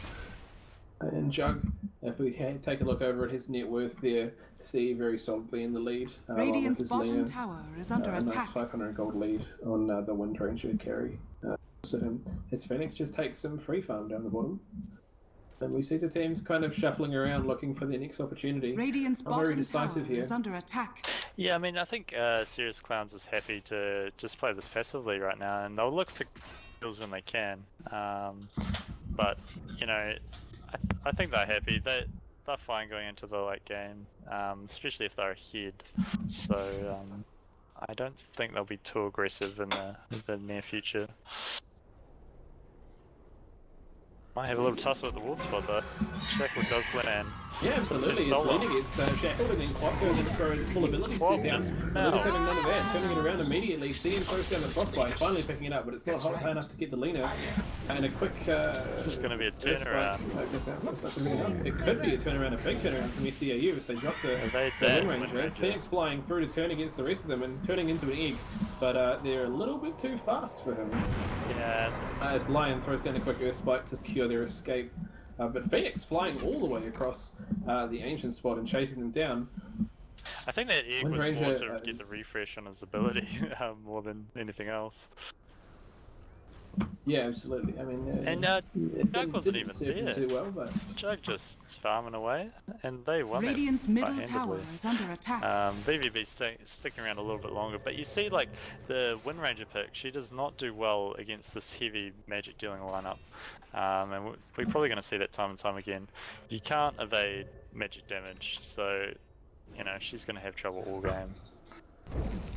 absolutely, and this is why, like I talked about earlier in our draft analysis, that I didn't think that we would see a Wind Ranger facing up against Alina because of exactly that issue, that Quap would have been a better matchup, which they didn't in fact end up doing, but Lena, yeah, unless they can push this to the late game, where Lena's going to become a bit more right-click orientated and her burst isn't going to just combo people out like that, they could be in a lot of trouble. Bottom lane, they're trying to bully out the Queen of Pain here, I think, but she's got the CM to back her up if And she needed. doesn't seem too phased either. I mean, she's got some one-shots. She could probably kill the Rubik here. He's out here by himself, but she's scared that he's got backup when he doesn't. And they can even see that he's out there by himself though, with Phoenix standing exactly on top of a ward, and another ward scouting out the CM in the area. Looking at the win range, I don't think they can kill her here. Lena is coming in though, she Radiant's does have the middle ult. tower She's is probably going to drop the win ranger here. Throws down a stun, but Queen of Pain throwing down a lot of damage back on her. The lion rolling around, he's got a haste. Hasted lion, yep. But the tree armor just defending her against the Wind Ranger rapid fire, and she just walks away. Yeah, moonwalks right out of there. So they could have gone either way, but I think both teams would be fine that they didn't lose anyone. And meanwhile, Jug, he's almost got his Battle Fury. Rubik stealing a quick shackle there and throwing it back at Wind Ranger on mid, then stealing the power shot and going for a kill, but not quite able to get it. Looks like we're going to see possibly an Orchid from this Queen of Pain on the side of VVB. Do you think that's the item pickup here? Yep, I mean with the two Robo the Magi, the obvious builders into Oblivion stuff. Radiant's Queen of middle Pain tower very is strong under right clicker, attack. so the attack speed always handy on her. And a silence could be quite strong against the opposing team, letting her deal with both Phoenix or Lena, or even a Rubik. Could very rapidly be torn apart by this kind of attack. So definitely a solid pickup, and with a fairly iffy engagement until the tree gets his blink, being able to Rubik showing shut Wind them Ranger down how like it's done. That's a cheeky play. Yep, I really think he's showboating for this stream, Nez. He knew I was watching. He did. Denied.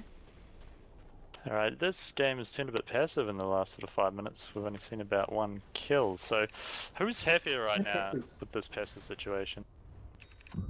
Well, I mean, VVB in a very awkward situation, behind on kills, so I'm surprised SCU aren't kind of pressing their advantage. We see VVB now picking up a smoke, which is an excellent choice here. Hopefully, probably trying to push in as we see Rubik picking up a blink dagger. 14-minute blink dagger on Rubik. That is fast. That was the same time that the Jug got his Battle Fury, so this Rubik is having a good game. Bottom lane. Yeah, well, I mean, while the Treant has kind of been wandering around and getting up Phoenix to all kinds of business, we have seen him come in. The ult comes in, but they got nothing. I'm not sure what that was. A little bit late on the help there, really probably just kind of looking to secure the escape as they walk out. He'll probably blame it on lag. Lena, definitely blame it on lag. She should have committed. She probably didn't even need the Dragon Slave there. She probably just could have ulted her. Yeah, she even had the Yules, so she could have closed in. The lion might be in trouble here.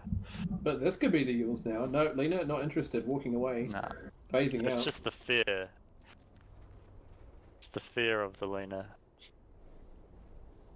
the lion doesn't really want to walk back here, but they do have wards here, so they know that she's left. And they can continue passively farming. Definitely, I mean, PvP probably enjoying the passive farm more than SCU are right now. All heroes that are able to farm pretty well, I mean, Bristleback and Quap with a large amount of AoE damage, Wind Ranger happy to farm kind of any lane at a decent distance, and even see him able to jungle by herself.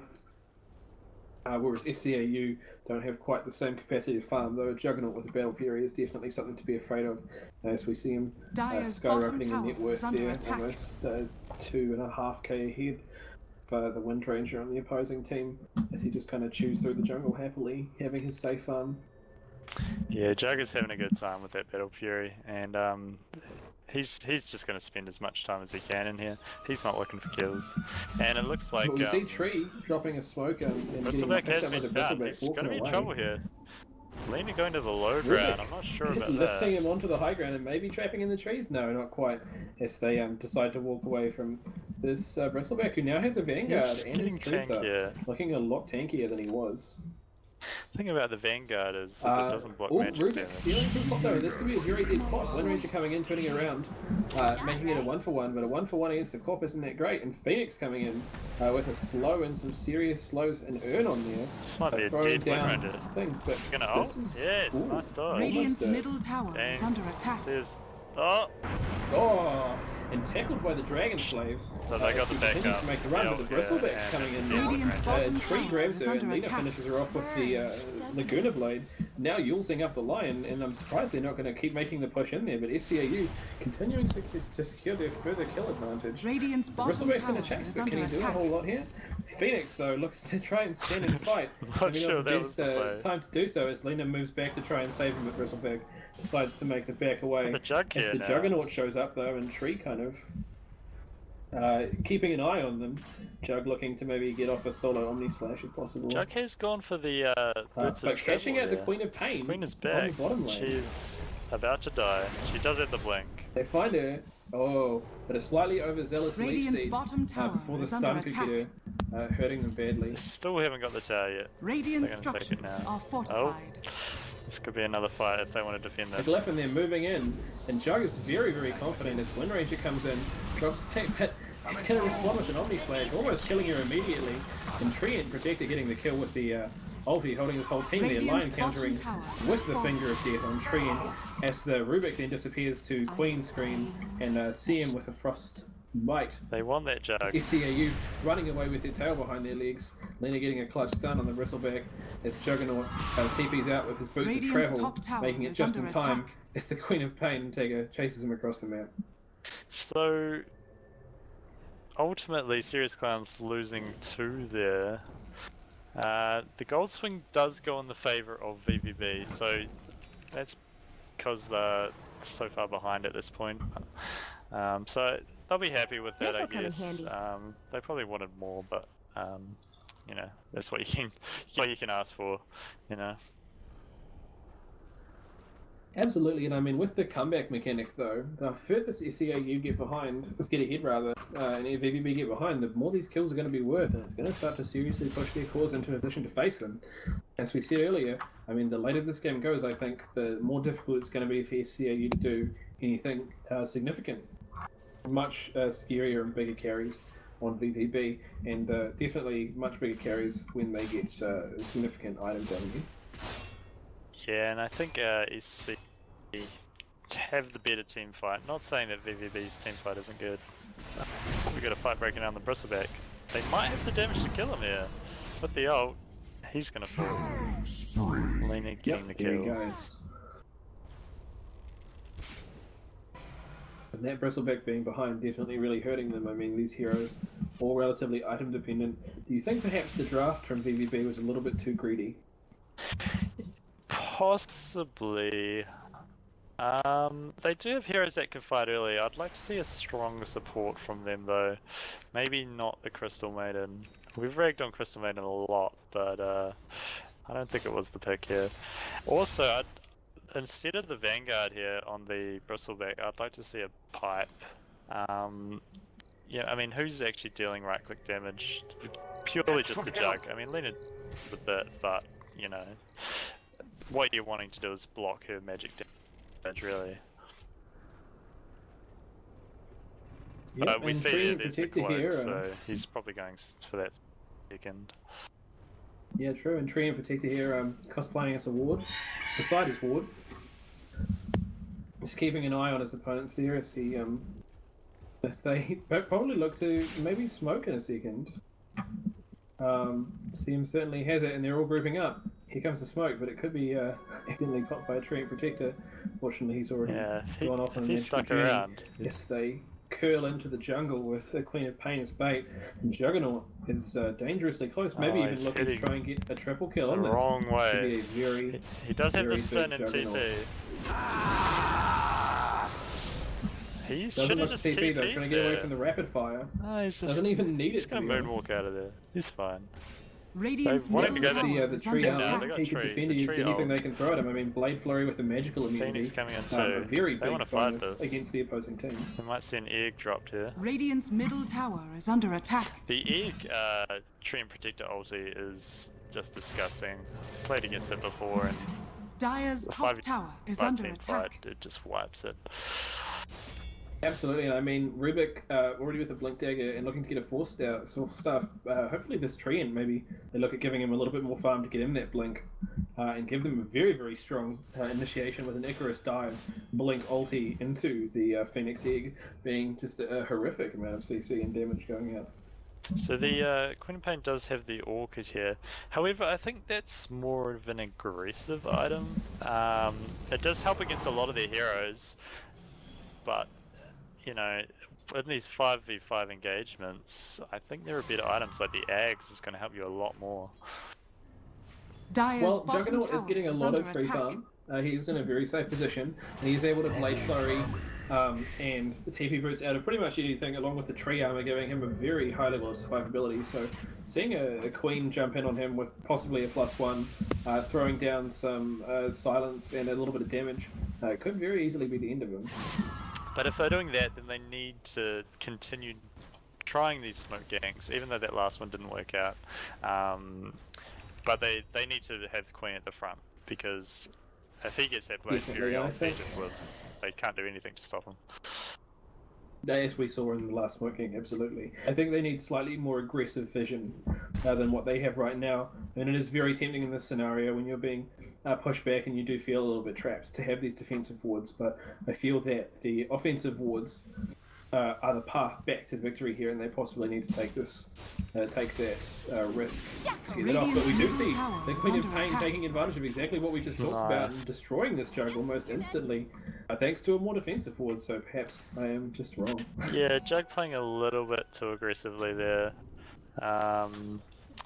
Did they even have vision here? I don't think they did. So yeah, that's probably more of a misplay on his part. He's getting a little bit, too confident.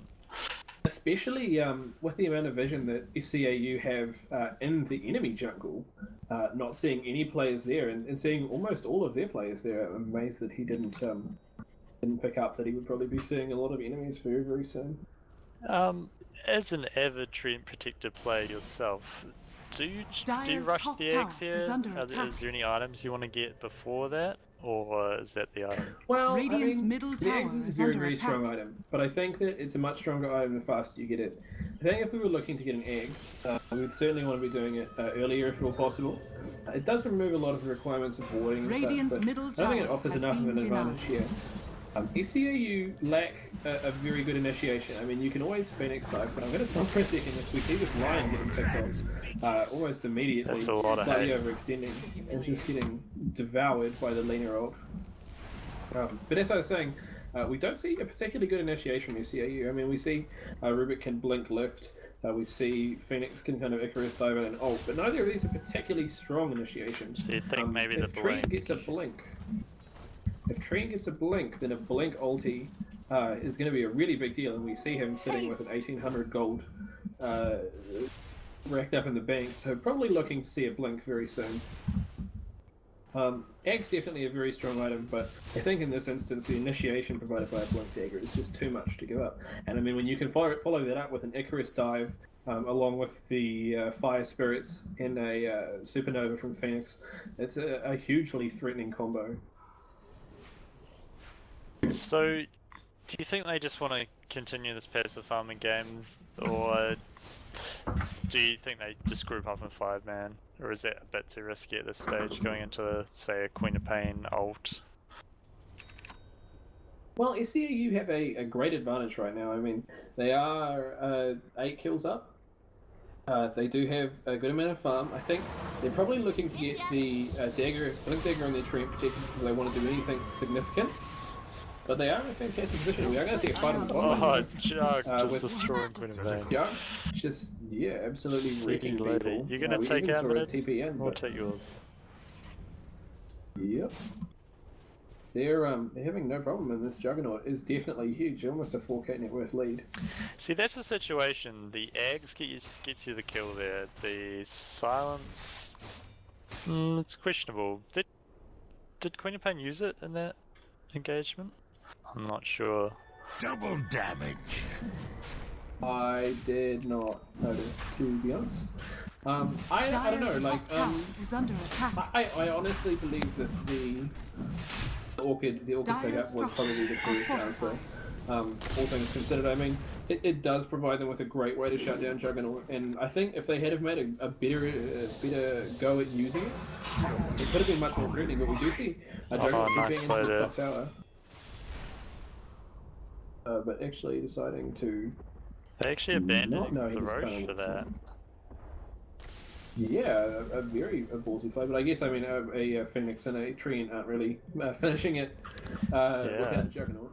They did save the tower though, so maybe they'll be happy. Yep, and saving a tower in any kind of Treant game is a big deal because, I mean, if you can't take that tower, then it's only going to get harder and harder to take. And with big counter push from Lena too, they're not too worried about this tower taking any further hits while the heal's up. Caught out the seam here. She's in trouble. Yeah, picked up by the Phoenix, but can she actually do anything? Jug shows up though, and he's going to show how She tried to finish off the ward with her dying breath, but it wasn't to be.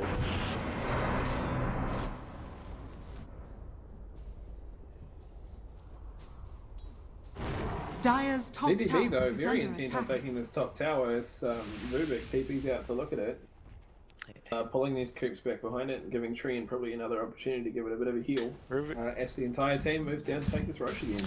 Rubik's got bad memories of defending this tower alone, so maybe he'll play a little bit more carefully this time. But it looks like the rest of the team's stepping up. With no wards to see this Roche attempt, VVB probably just going to have to let it Dire's go. bottom tower is under attack. And with this Roche, Treant protected, now we get Blink Dagger, which we should see in a few seconds, I'm guessing. With there it is. Interesting he's not picking it up on the slide shot there. Oh, you know, in the heat of the game, it is easy to make these mistakes as they pop off the Wind Ranger. I believe he actually... Lena showing... Oh no, he's got it on the courier. Lena showing exactly why she can counter Wind Ranger. If the Wind Ranger doesn't get a hit or get any kind of items. As Treant picks up his Blink Dagger and blinks away. And I believe we have a Juggernaut with the Aegis as well. And now, to be honest, to me, is the time to fight. Treant able to provide a huge amount of vision through this jungle and lock down this bottom tower along with a Blink ulti. And a very strong team, plus an Aegis. I mean, VVB in a very, very awkward position. As SCA, you move in to take two towers simultaneously. Yeah, so Radiant's bottom split tower up here is a under bit, attack. but looks like they've decided Dire's against it. top tower I'm is going to under go for the attack. safe option and push his 5, which I do agree with. Can't afford to lose some of their heroes here. With this, although they do have like a very top rapid lane. high mobility set here, Radiant's but Jug is going top to defend along with a Rubik, making sure that top tower still doesn't go down, and maybe looking for an almost perfect game, having already lost the tower. The team spread out. I'm not sure I agree with that, TP. Well, they had the tower. What I want to see from them now is take the remaining 2 tier 2s. They have the Aegis, they've got the team fight, so I don't see any reason why they should be delaying this game. And it looks like they are rotating up top here. There might be a little kerfuffle here with Lena. She might go for a solo kill. Yeah, Lena throwing out some abilities and just call. making a Queen of Pain disappear. She might pay with this for a lot. Maybe paying for it herself. Yeah, definitely paying for it herself as they all throw down abilities on her, although they miss it, and with her full stack of Fiery Soul, she just walks away. And that is a big loss. As SCAU rotate in to turn this into something more important, Super Granova goes down, making no one to do it. We see the Treant Blink combo, but not enough against the Bristleback. Already having his Pipe and Crimson Guard to absorb a lot of their damage, but SCAU not even worried about this as they just kind of chase him down and tear him apart, not even losing a Jug Aegis for that, or a Lena, who definitely should have gone down, but was slightly missed due to a few mistakes on the behalf of VV. Yeah, unlucky now for we see the mid tower on that Lena kill, but good work from Sierra Clowns Radiant's middle tower is fighting under across attack. the map there. Lena's seeing she can get that pick on Queen of Pain, so even if she might go Absolutely, down there. I mean, removing one of their highest value targets and a huge amount of their team fight damage, whilst actually being able to get away, and I mean, not only that, but by keeping herself there and alive, making VVB accidentally overextend and allowing serious clowns to rotate in. to take some serious damage on the team, as the Juggernaut just kind of tanks the team through a Phoenix laser. He shrugged that off. Radiant structures are fortified. What do you see from and the healing ward goes down to VVB Radiant's here? middle tower is under They have attack. to fight here, right? Well, I Oh, mean, there's shackles, tons of they in the middle should fight tower, into so if they this. don't fight shortly, the Blade Flurry is now Radiant's down, middle and they have tower all of has them up, so now would be the time. Though no Quaffle Wing Pain ult has been wasted earlier. Yep, and we see a silence go down on the Jug, but the Jug just walks away. Bristleback getting Yulesed up, and Jug going in looking to maybe fight him or the Queen of Pain, but instead just hitting a Rax. Windranger backing away as Rubik steals Windrun, and Windrunner, Ranger rather, coming back up. But Jug just kind of a machine, still with an Aegis, and can kind of just take these hits as they just throw everything out. They're just going to reset here. I think Jug should just wait for his healing ward. Dire's top tower is under attack. They are kind of standing back. Jug getting healed by both the Yeah, tree, they've got the healing ward back up now, so they E and should be the okay to go Phoenix again. laser, and then kind of just walking high ground once again with the ward kind of chilling in the back. Bristleback's going to go after it, gets healed by Phoenix. Minor stun stolen from Windranger, goes back to Windranger. As the blink from the tree comes in, a big ulti there, ripping in the Windranger, Wind blows. and a pause That's from SCAU as the tree disconnects after a that's huge got to be attack. beam, right? Bristleback. Definitely BM. The BM disconnect. Serious clowns are the kings of BM. Bristleback in a very awkward position as Windranger disappears. Lion kind of falling back along with VVB. Kind of in an awkward disarrayed position against a 5-man that still has an Aegis, and Yeah, I feel like this might be it for VVB unless they can pull something out. Like I said before, the Ags again would have been nice on the Queen of Pain because you just can't defend without it. We saw the Sonic Wave getting shrugged off earlier when she used it solo, but if she had the Ags here, it might help a little bit more in terms of repelling this 5-man death ball, as it were. yeah, absolutely. I mean, a very, very strong team fight coming out from SCAU. VVB also sporting a potentially very strong team fight, but just not able to get the early game leverage to move into the mid to late game, which we always thought they would have had to do to get past SCAU's very strong early game. Yeah, at this point I'm not sure there's much VVB can do. I think Bristleback just goes down here, right? Although Lena is out of mana here, so they probably can't stick around for too long. Train Protector having mana boots up though, so definitely another Lena stun could come out in 3 to 4 Jug's seconds. still with eggs. I mean, they're 100% taking these racks, but it's just a question of whether they go for more. Possibly even straight for throne if they're feeling ballsy. It could be the play. I think they'll probably go for the safer racks here, with this being the last game of the series and the opportunity to take advantage into the Pro League and the $1,000 prize pool that is kept there being on the line. I mean, they smell the weakness here and they might just go in for the kill. They've got Windranger down for 65 seconds with no buyback. She does not have the gold to afford that, so it looks like she did go all in on this Crystallis when she brought it. So they are playing 4v5 right now. It might be 5v3 soon. Bristleback also does not have buyback. Although, that being said, Bristleback about to have his Crimson Guard and Pipe cooldowns come up rather, so could be a very good opportunity for his team to make the move. Yeah, we've got the try mech and turn there, this. we've got the Earth Spike, so he might be able to get out of this one. If they can reset here and re-engage. You've got the CM still with ult, although it's only level 1, so... And Frostbite only level 1 as well. That's an interesting skill bit there. She's obviously tried to help her team as much as possible with the Arcane Aura, but definitely that high level Frostbite would have helped in these fights. Yeah, I mean, Frostbite's such a strong, long CC and an excellent tool to allow yourself to jungle too. I'm just really surprised that the Crystal Maiden hasn't picked these up, instead taking the Crystal Nova. I mean, a very strong attack speed and movement speed slow, but this is a team that doesn't really care a whole lot about their attack speed on SCAU. I mean, all of them kind of just wanting to throw down spells and then right click to click.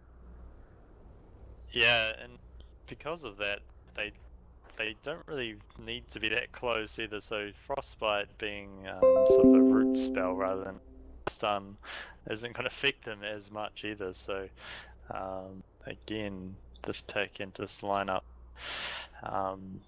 not fantastic.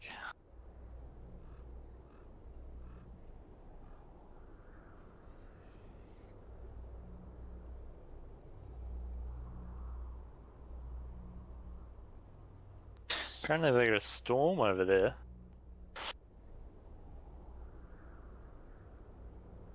I mean, at this point, Serious Clowns can probably play 4v5 and just press R when needed on the tree, right?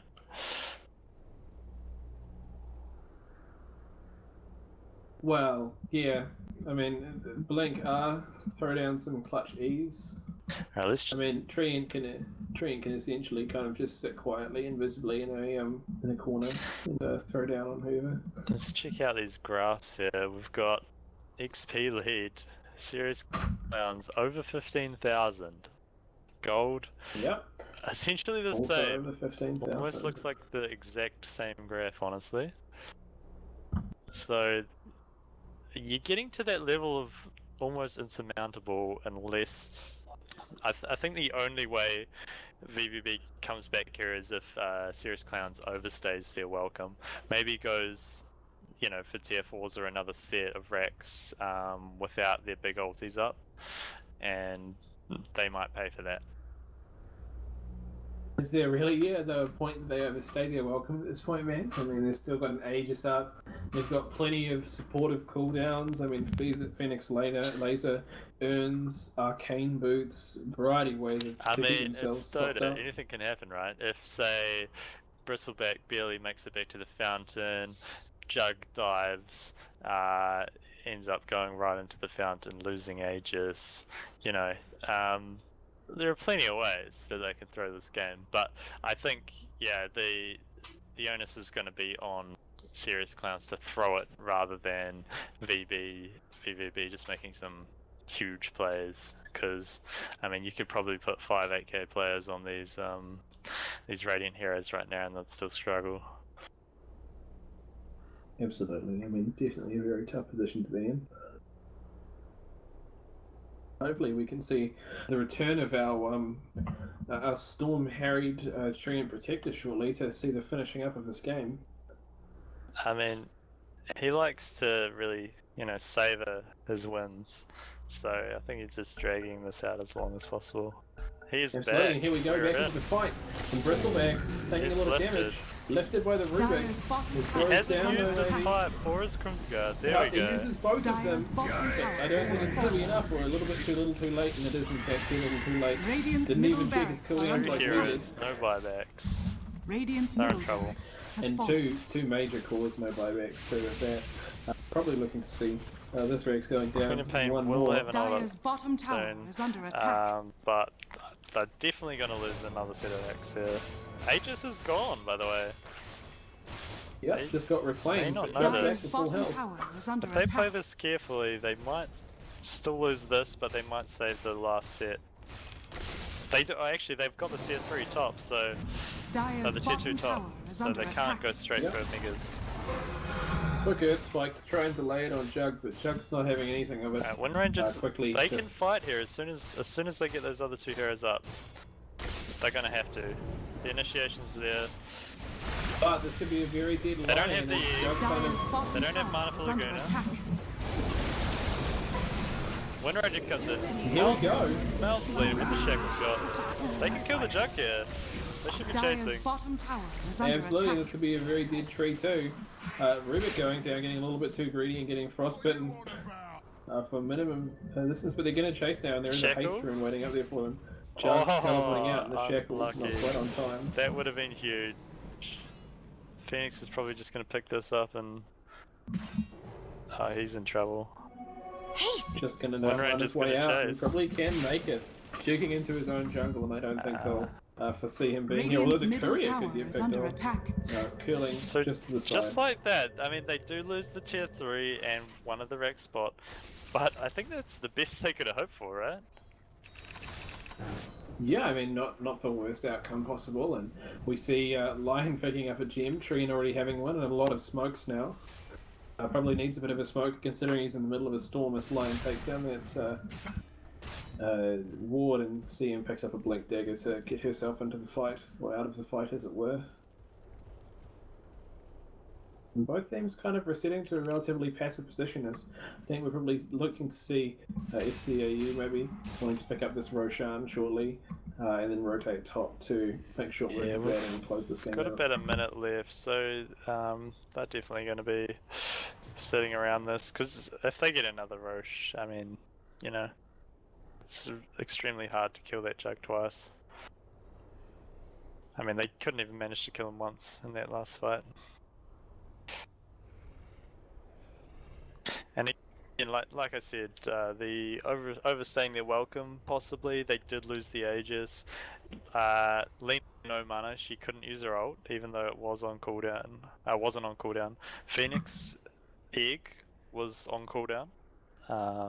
So they had lost a lot of their power. Definitely, it sounds like we're potentially having a little bit of trouble during that fight as well with his DotA. So yeah, I mean, if I lose the fight, I blame Leg too. So, you know, that's a strong play from him. Yep, definitely, very strong choice there. Something that we would expect to see from a semi-pro league. Yeah, it's also like the longer you pause, you know, the more mentally straining it is on the team in the losing position. So this is good tactics here out of Serious Clowns, doing some fake DCs, just to keep that pause time at a maximum. It really puts the hurt on VVB in their position. Big calls from my co-caster here, ladies and gentlemen. I call it like I see it.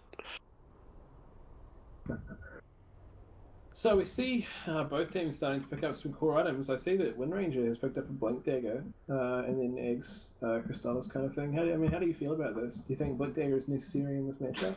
Well, Blink's always a good item on Windranger because, you know, those shackle shots are hard to land, especially since they reduce the radius that they actually hit.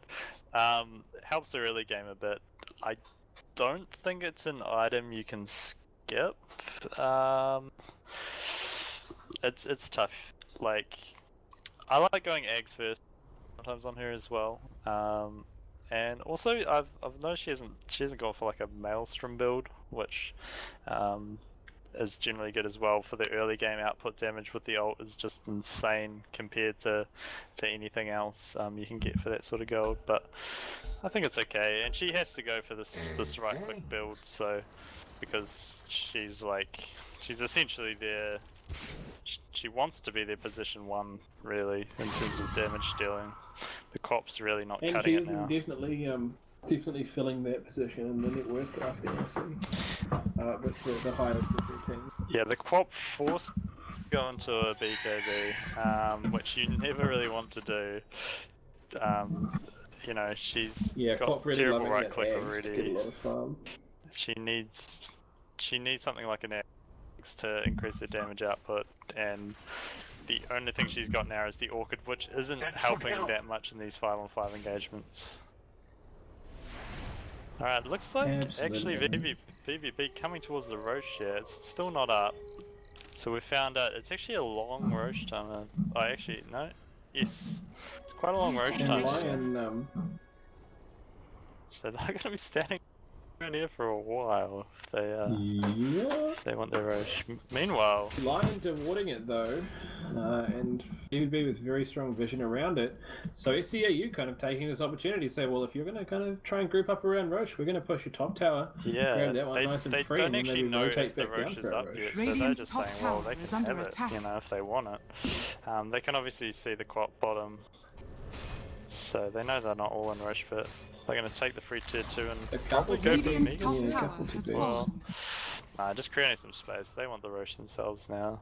Well, after forcing so many TPs and with the middle lane already pushing in, I mean, this is a great opportunity for them to rotate and take a look at that Roshan. It was very limited Still got about a vision, though, from minute and a ECAU half. right now.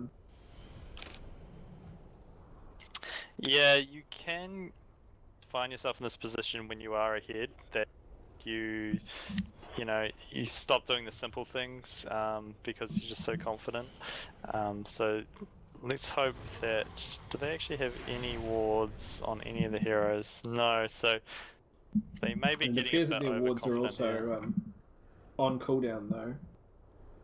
So I think that the fact that the line has just come through with the Gem of True Sight might have been very hurtful to them, as we see BBB smoke up and try and get a pick before they try to take this Roshan. On the tree as well. Tree, like, not as good though, unfortunately, not being able to hit up hills unless he's carrying a Lumberjack X or some Tangas. He's got the Blink Dagger though, so I mean most of the hills you can walk off now, which is nice. So now SC coming back for the Roche as well, which still isn't up. These teams must be will thinking... be surely, but we do see an unfriendly Queen Flame Illusion sitting there, potentially giving away their intentions, and they do have, again, that limited vision, not really able to. They can predict these we're incoming definitely going to attacks. see a fight here. We see AU in a great position. I mean, they have all their ultis up, they have all their engagements, and Lena even picking up an Octarine core. Jug could possibly get caught out here, but CM not quite aggressive enough with her Blink Frostbite, and Frostbite actually not long enough. Jug doesn't know which stairs he wants to take here. Well, he has a lot of options, but he's going to take the ones that lead to Roshan. They know. They've got a smoke, they might consider using it. Yep. Looks like they're going to let Jug kind of solo this while they back away, but not even that, they're going to smoke. They're going to meet... Oh, this favours Jug's going SC, in, he's on a Hex. Bristleback gets lifted and they're kind of throwing around. Bristleback caught out. Bristleback tanking a lot of damage here. Meanwhile, CM and Quap stuck on hills. But Windranger gets the ulti from Jug and then accidentally gets picked up by the CM. CM gets Quap now caught out as they probably eat her, although she managed to blink away just in time, still being chased. Lena comes through and quickly finishes the Quap off. As the 3 remaining of VVB back away, and with the Lion maybe having... No, Lion didn't die. Okay, it's okay. Trent protected though going down, dropping his Gem of True Sight, being picked up by no one on SCAU, but they do choose to, with their 4 versus 3. Radiant's bottom barracks are under attack. Lena's gonna die here, they've got enough lockdown for it. Rubik with the right click. Yep, they managed to take the Lena, but Jug comes out quickly chopping up this Lion after Rubik and stealing the Gem of True Sight back off the Lion, so a nice Gem of True Sight trade there with Bristleback getting 1, but Lion losing his one while CM tries to defend against the creeps. I mean, they're still going to lose Roche, but getting their kill on Lena is pretty huge at this point, her being second in net worth here, so that helps them out a lot, even for the Lion. It's a good trade. But it's looking to be a downward slope here with Juggernaut now having the Abyssal Blade and the Aegis pushing top, and then probably just going to smash it right the way through. 6k gold on him, by the way. What do you think he is now? I mean, get rid of the Ring of Aquila, but what do you replace it with? Is it a defensive item, or do you just want more damage? Like a MKB could be nice to hit the Windranger. Even something like a late game Blink Dagger can always be fun, just to surprise them. I do not think that the Windranger is a major threat to him at this stage. I mean, with the Lena, with the Lena and his ability to just ultimate the Windranger, I mean, he just makes her disappear. I mean, he's still only got 2k health. We could see like a Skadi as well. Skadi could be an excellent pickup. Potentially a Butterfly, which we just see him pick up, is a great item for him to give him a little bit of evasion against a team that can't really afford MKBs. But like, who are you evading? The Windranger ult? I mean, no one else is really doing a whole lot of right click. Queen of Pain is still a strong and upright clicker, though. I mean, that is one of her primary forms of output. And Bristleback, obviously, a decent right clicker. Gives them some more damage, I guess. It gives them a lot more damage, a huge amount of damage, and a little bit of movement speed as well. It's just going to go straight for the tower here.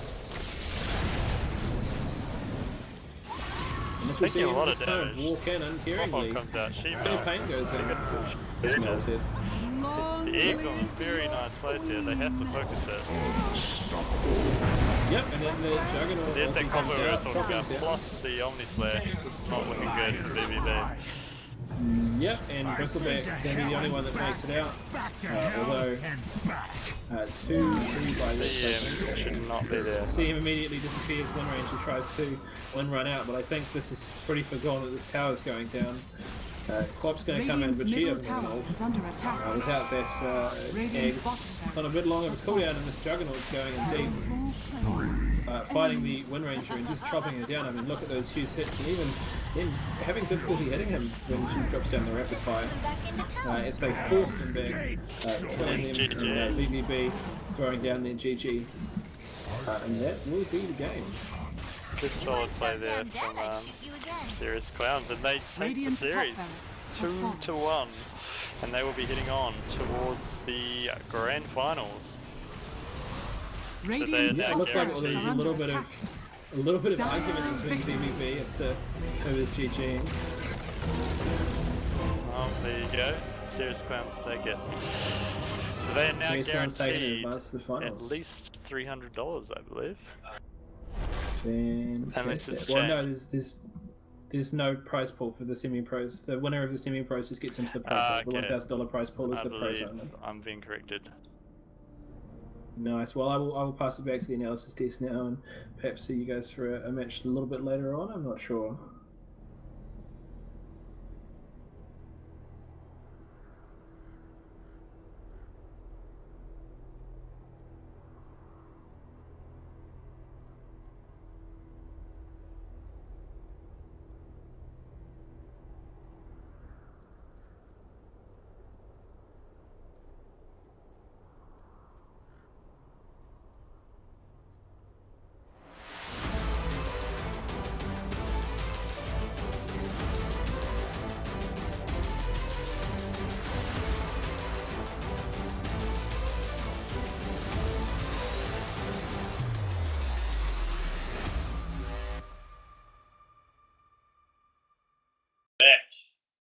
So Serious Clowns taking it. 2-1. Yeah. What a game indeed. No, it was a bit more back and forth in this one. Wasn't quite clear cut, you know, how the other one's been. I mean, the game before when BBB came back, they rolled them. Yeah. So the combo here, as you mentioned, was obviously well the combo to look out for was egg into overgrowth. So how much do you actually see of that in the game? We only saw it like bind together in a huge fight right at the end. I think we had the blink overgrowth, which caught them after the egg had already gone, and it got like 4 heroes, I believe. That pretty much just secured the fight for them. But even earlier through the game, just having those It doesn't matter how you start. I mean, if you get off a stun into an overgrowth, it doesn't really matter either way.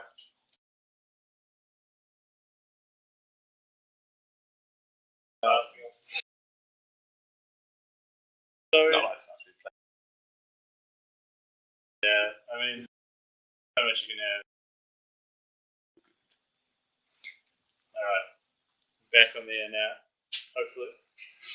Hopefully we're good. So what was it from Serious Clowns that, you know, you really thought sealed them the game there? I think they were ahead pretty much that entire game, right? Yeah. I don't think there was any point there we thought it might have been going the other way, but not really, just the Juggernaut being able to get, you know, decent amount of farm. He sort of, when he is, as he goes Battle Fury, sort of just went out of control of it. He was everywhere, got some burst travel and just all over the place. Yeah.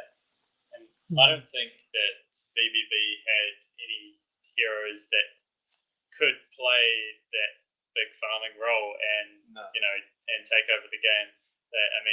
They had Wind Ranger and Queen of Pain. Yeah, so again, it comes down to that fifth pick on the draft. I don't think Windrunner was the best pick of them all. I mean, you mentioned that there was Josh that we did discuss that, but yeah, I think possibly something a bit more greedy, for want of another word, probably would have gone in a better choice.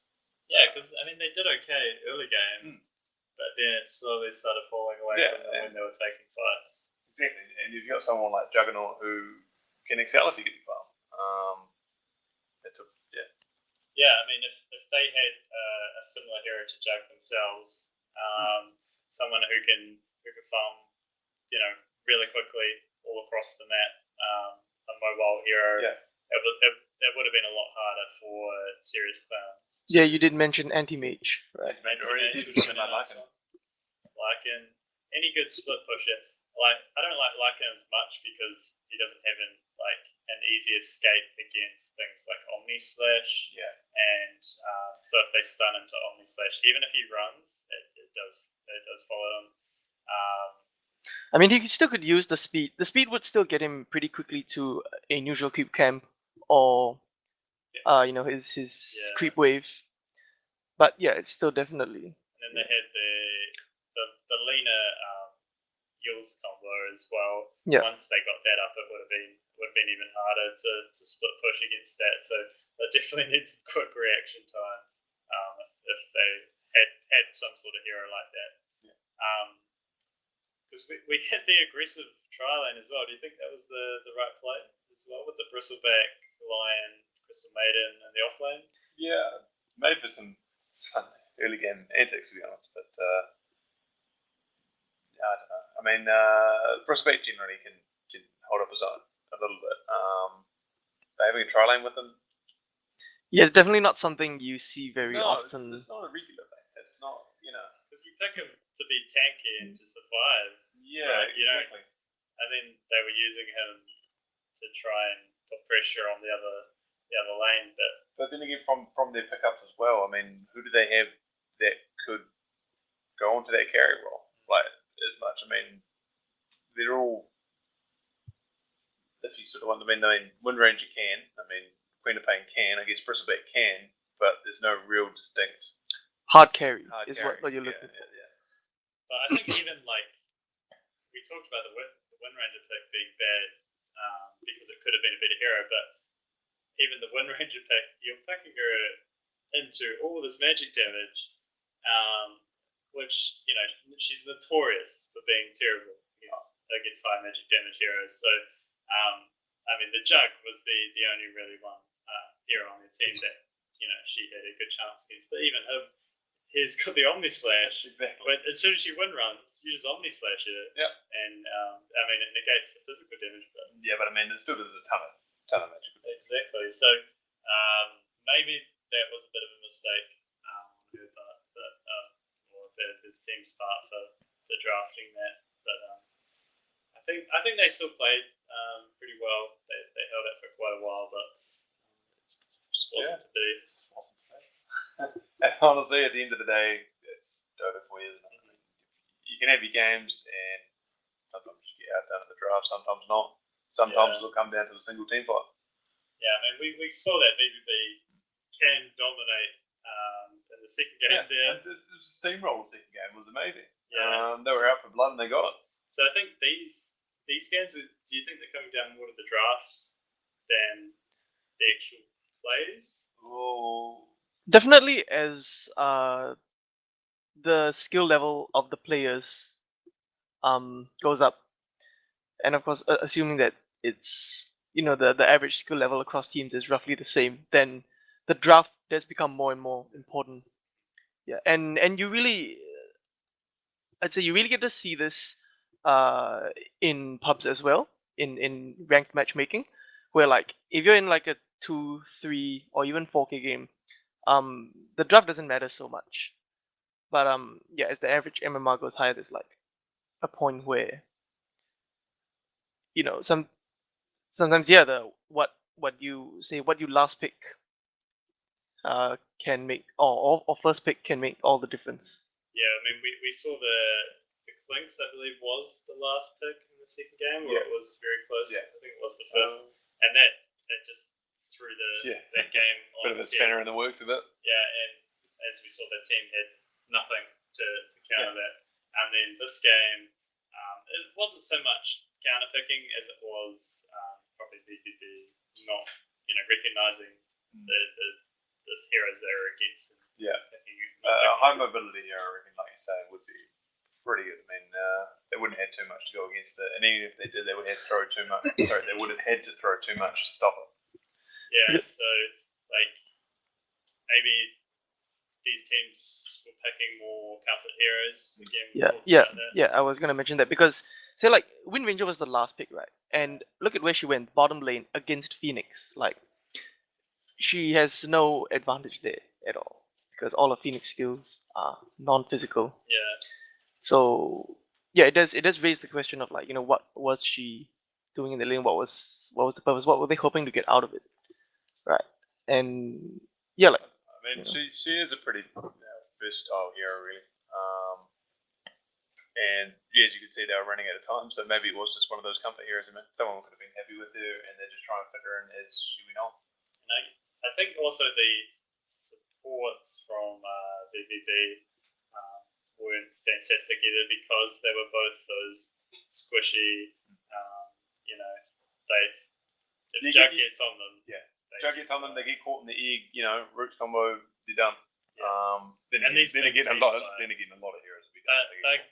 One specifically is good for picking up single heroes and blowing them up, and seems good for catching heroes out.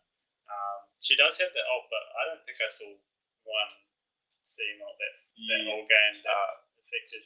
Well, there was that rack down bottom there, so getting both of them. Yeah, they got half. But I mean, by that time, by that time she was only like level 9 or 10, so it was level 1 still. Whereas, you could pick something like a Venge, even though it was probably banned out, but it's more defensive, get the swap, and then you've got the auras for the team fight and that sort of thing that can have a lot more utility, maybe. Than what they had. Yep. Given how Bristleback, we were saying how Bristleback didn't really need the supports to be with him. Do you think it would have been better if they had just roamed instead? The two supports just roamed across the lanes. So, what were they against? So, mid lane, Lena.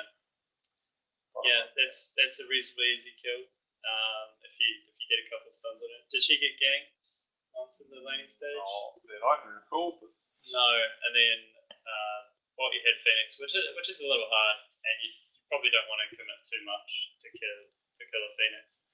But yeah, they definitely could have made more rotations on mid for sure and secured that for Wind Ranger and give it the lead.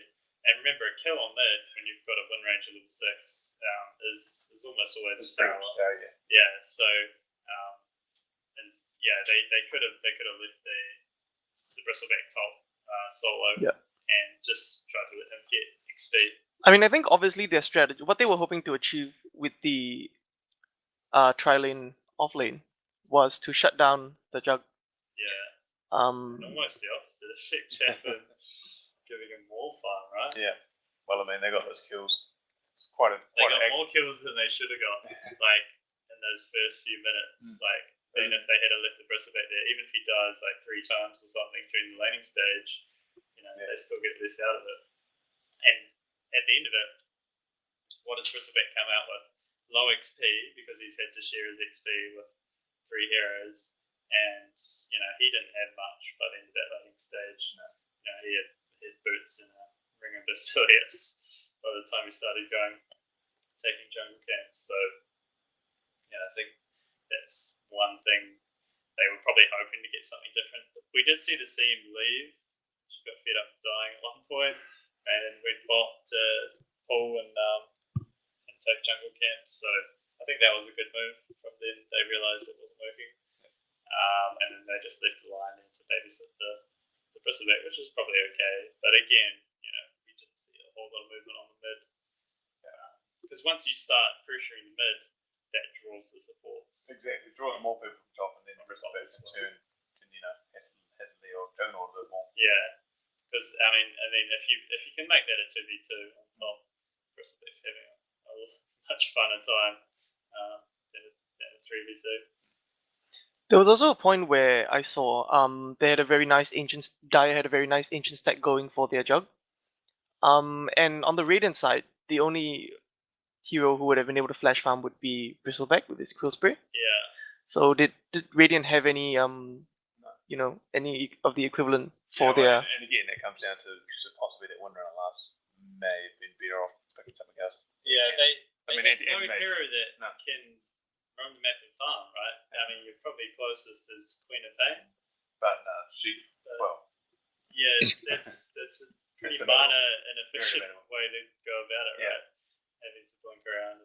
Yeah, no. Oh, yeah, definitely. Like neither Windrunner nor Quap would have been able to flash farm. So yeah, it's all.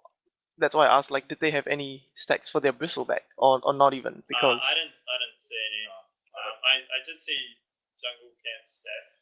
Which he was doing the one by the ancient camp, but I don't. Yeah. It could have been. But, right. So maybe you think if they had focused on doing that, send one of their supports out to start stacking earlier, because you could have like the CM or the Lion rotate mid, stacking camps, and trying for ganks and backing up the mid. Yeah. And then that's contributing a lot more to the net worth of your team than standing around and the offline die. So there's a bit to improve on their play there. And maybe they just have to make these decisions a bit earlier when they find out that trial is not working. But it is hard to do when you've gone with a plan and suddenly not working. You think if you back out now, you've just lost the game. Yeah, I think it hurt them more staying in there longer than they should have. But, so with that, we have Serious Clowns moving on to the grand finals. And they'll drop down to DVB will drop down to the lower brackets, and they're going to be versing the winner. The winner of Yellow, Solomid, and Things +4. I think was it? also lost to Paragon, didn't they? Yellow Solo. Who are they versing? Anyway, there's going to be a match in the lower bracket. Another team. Yeah. It's going to be someone else. Not playing. So they still have a chance of seeing him again in the grand final. We could see a rematch of this. We could see a rematch. Sure. It'd be quite interesting to see. I mean, now they've got to know each other a bit more. Yeah, I mean, like you were saying before, was it Serious Clowns who took the was that a grand final? No, that was just quick look back, but they did verse Serious Clowns did verse. Was that a corrupted cup game or something? No, it was Australian. Was it Premiership. It was right. It was the Australian Dota 2 Premiership. It was about 3 months ago that they versed them. In the sort of stages. It must have been another version of this year, but they did. They might be building up a little history here. Maybe a bit of a grudge match. So rivalry. Can't go wrong. Rightio. Anyways, with that, we will sign off and we'll see you next game. Sounds good. So.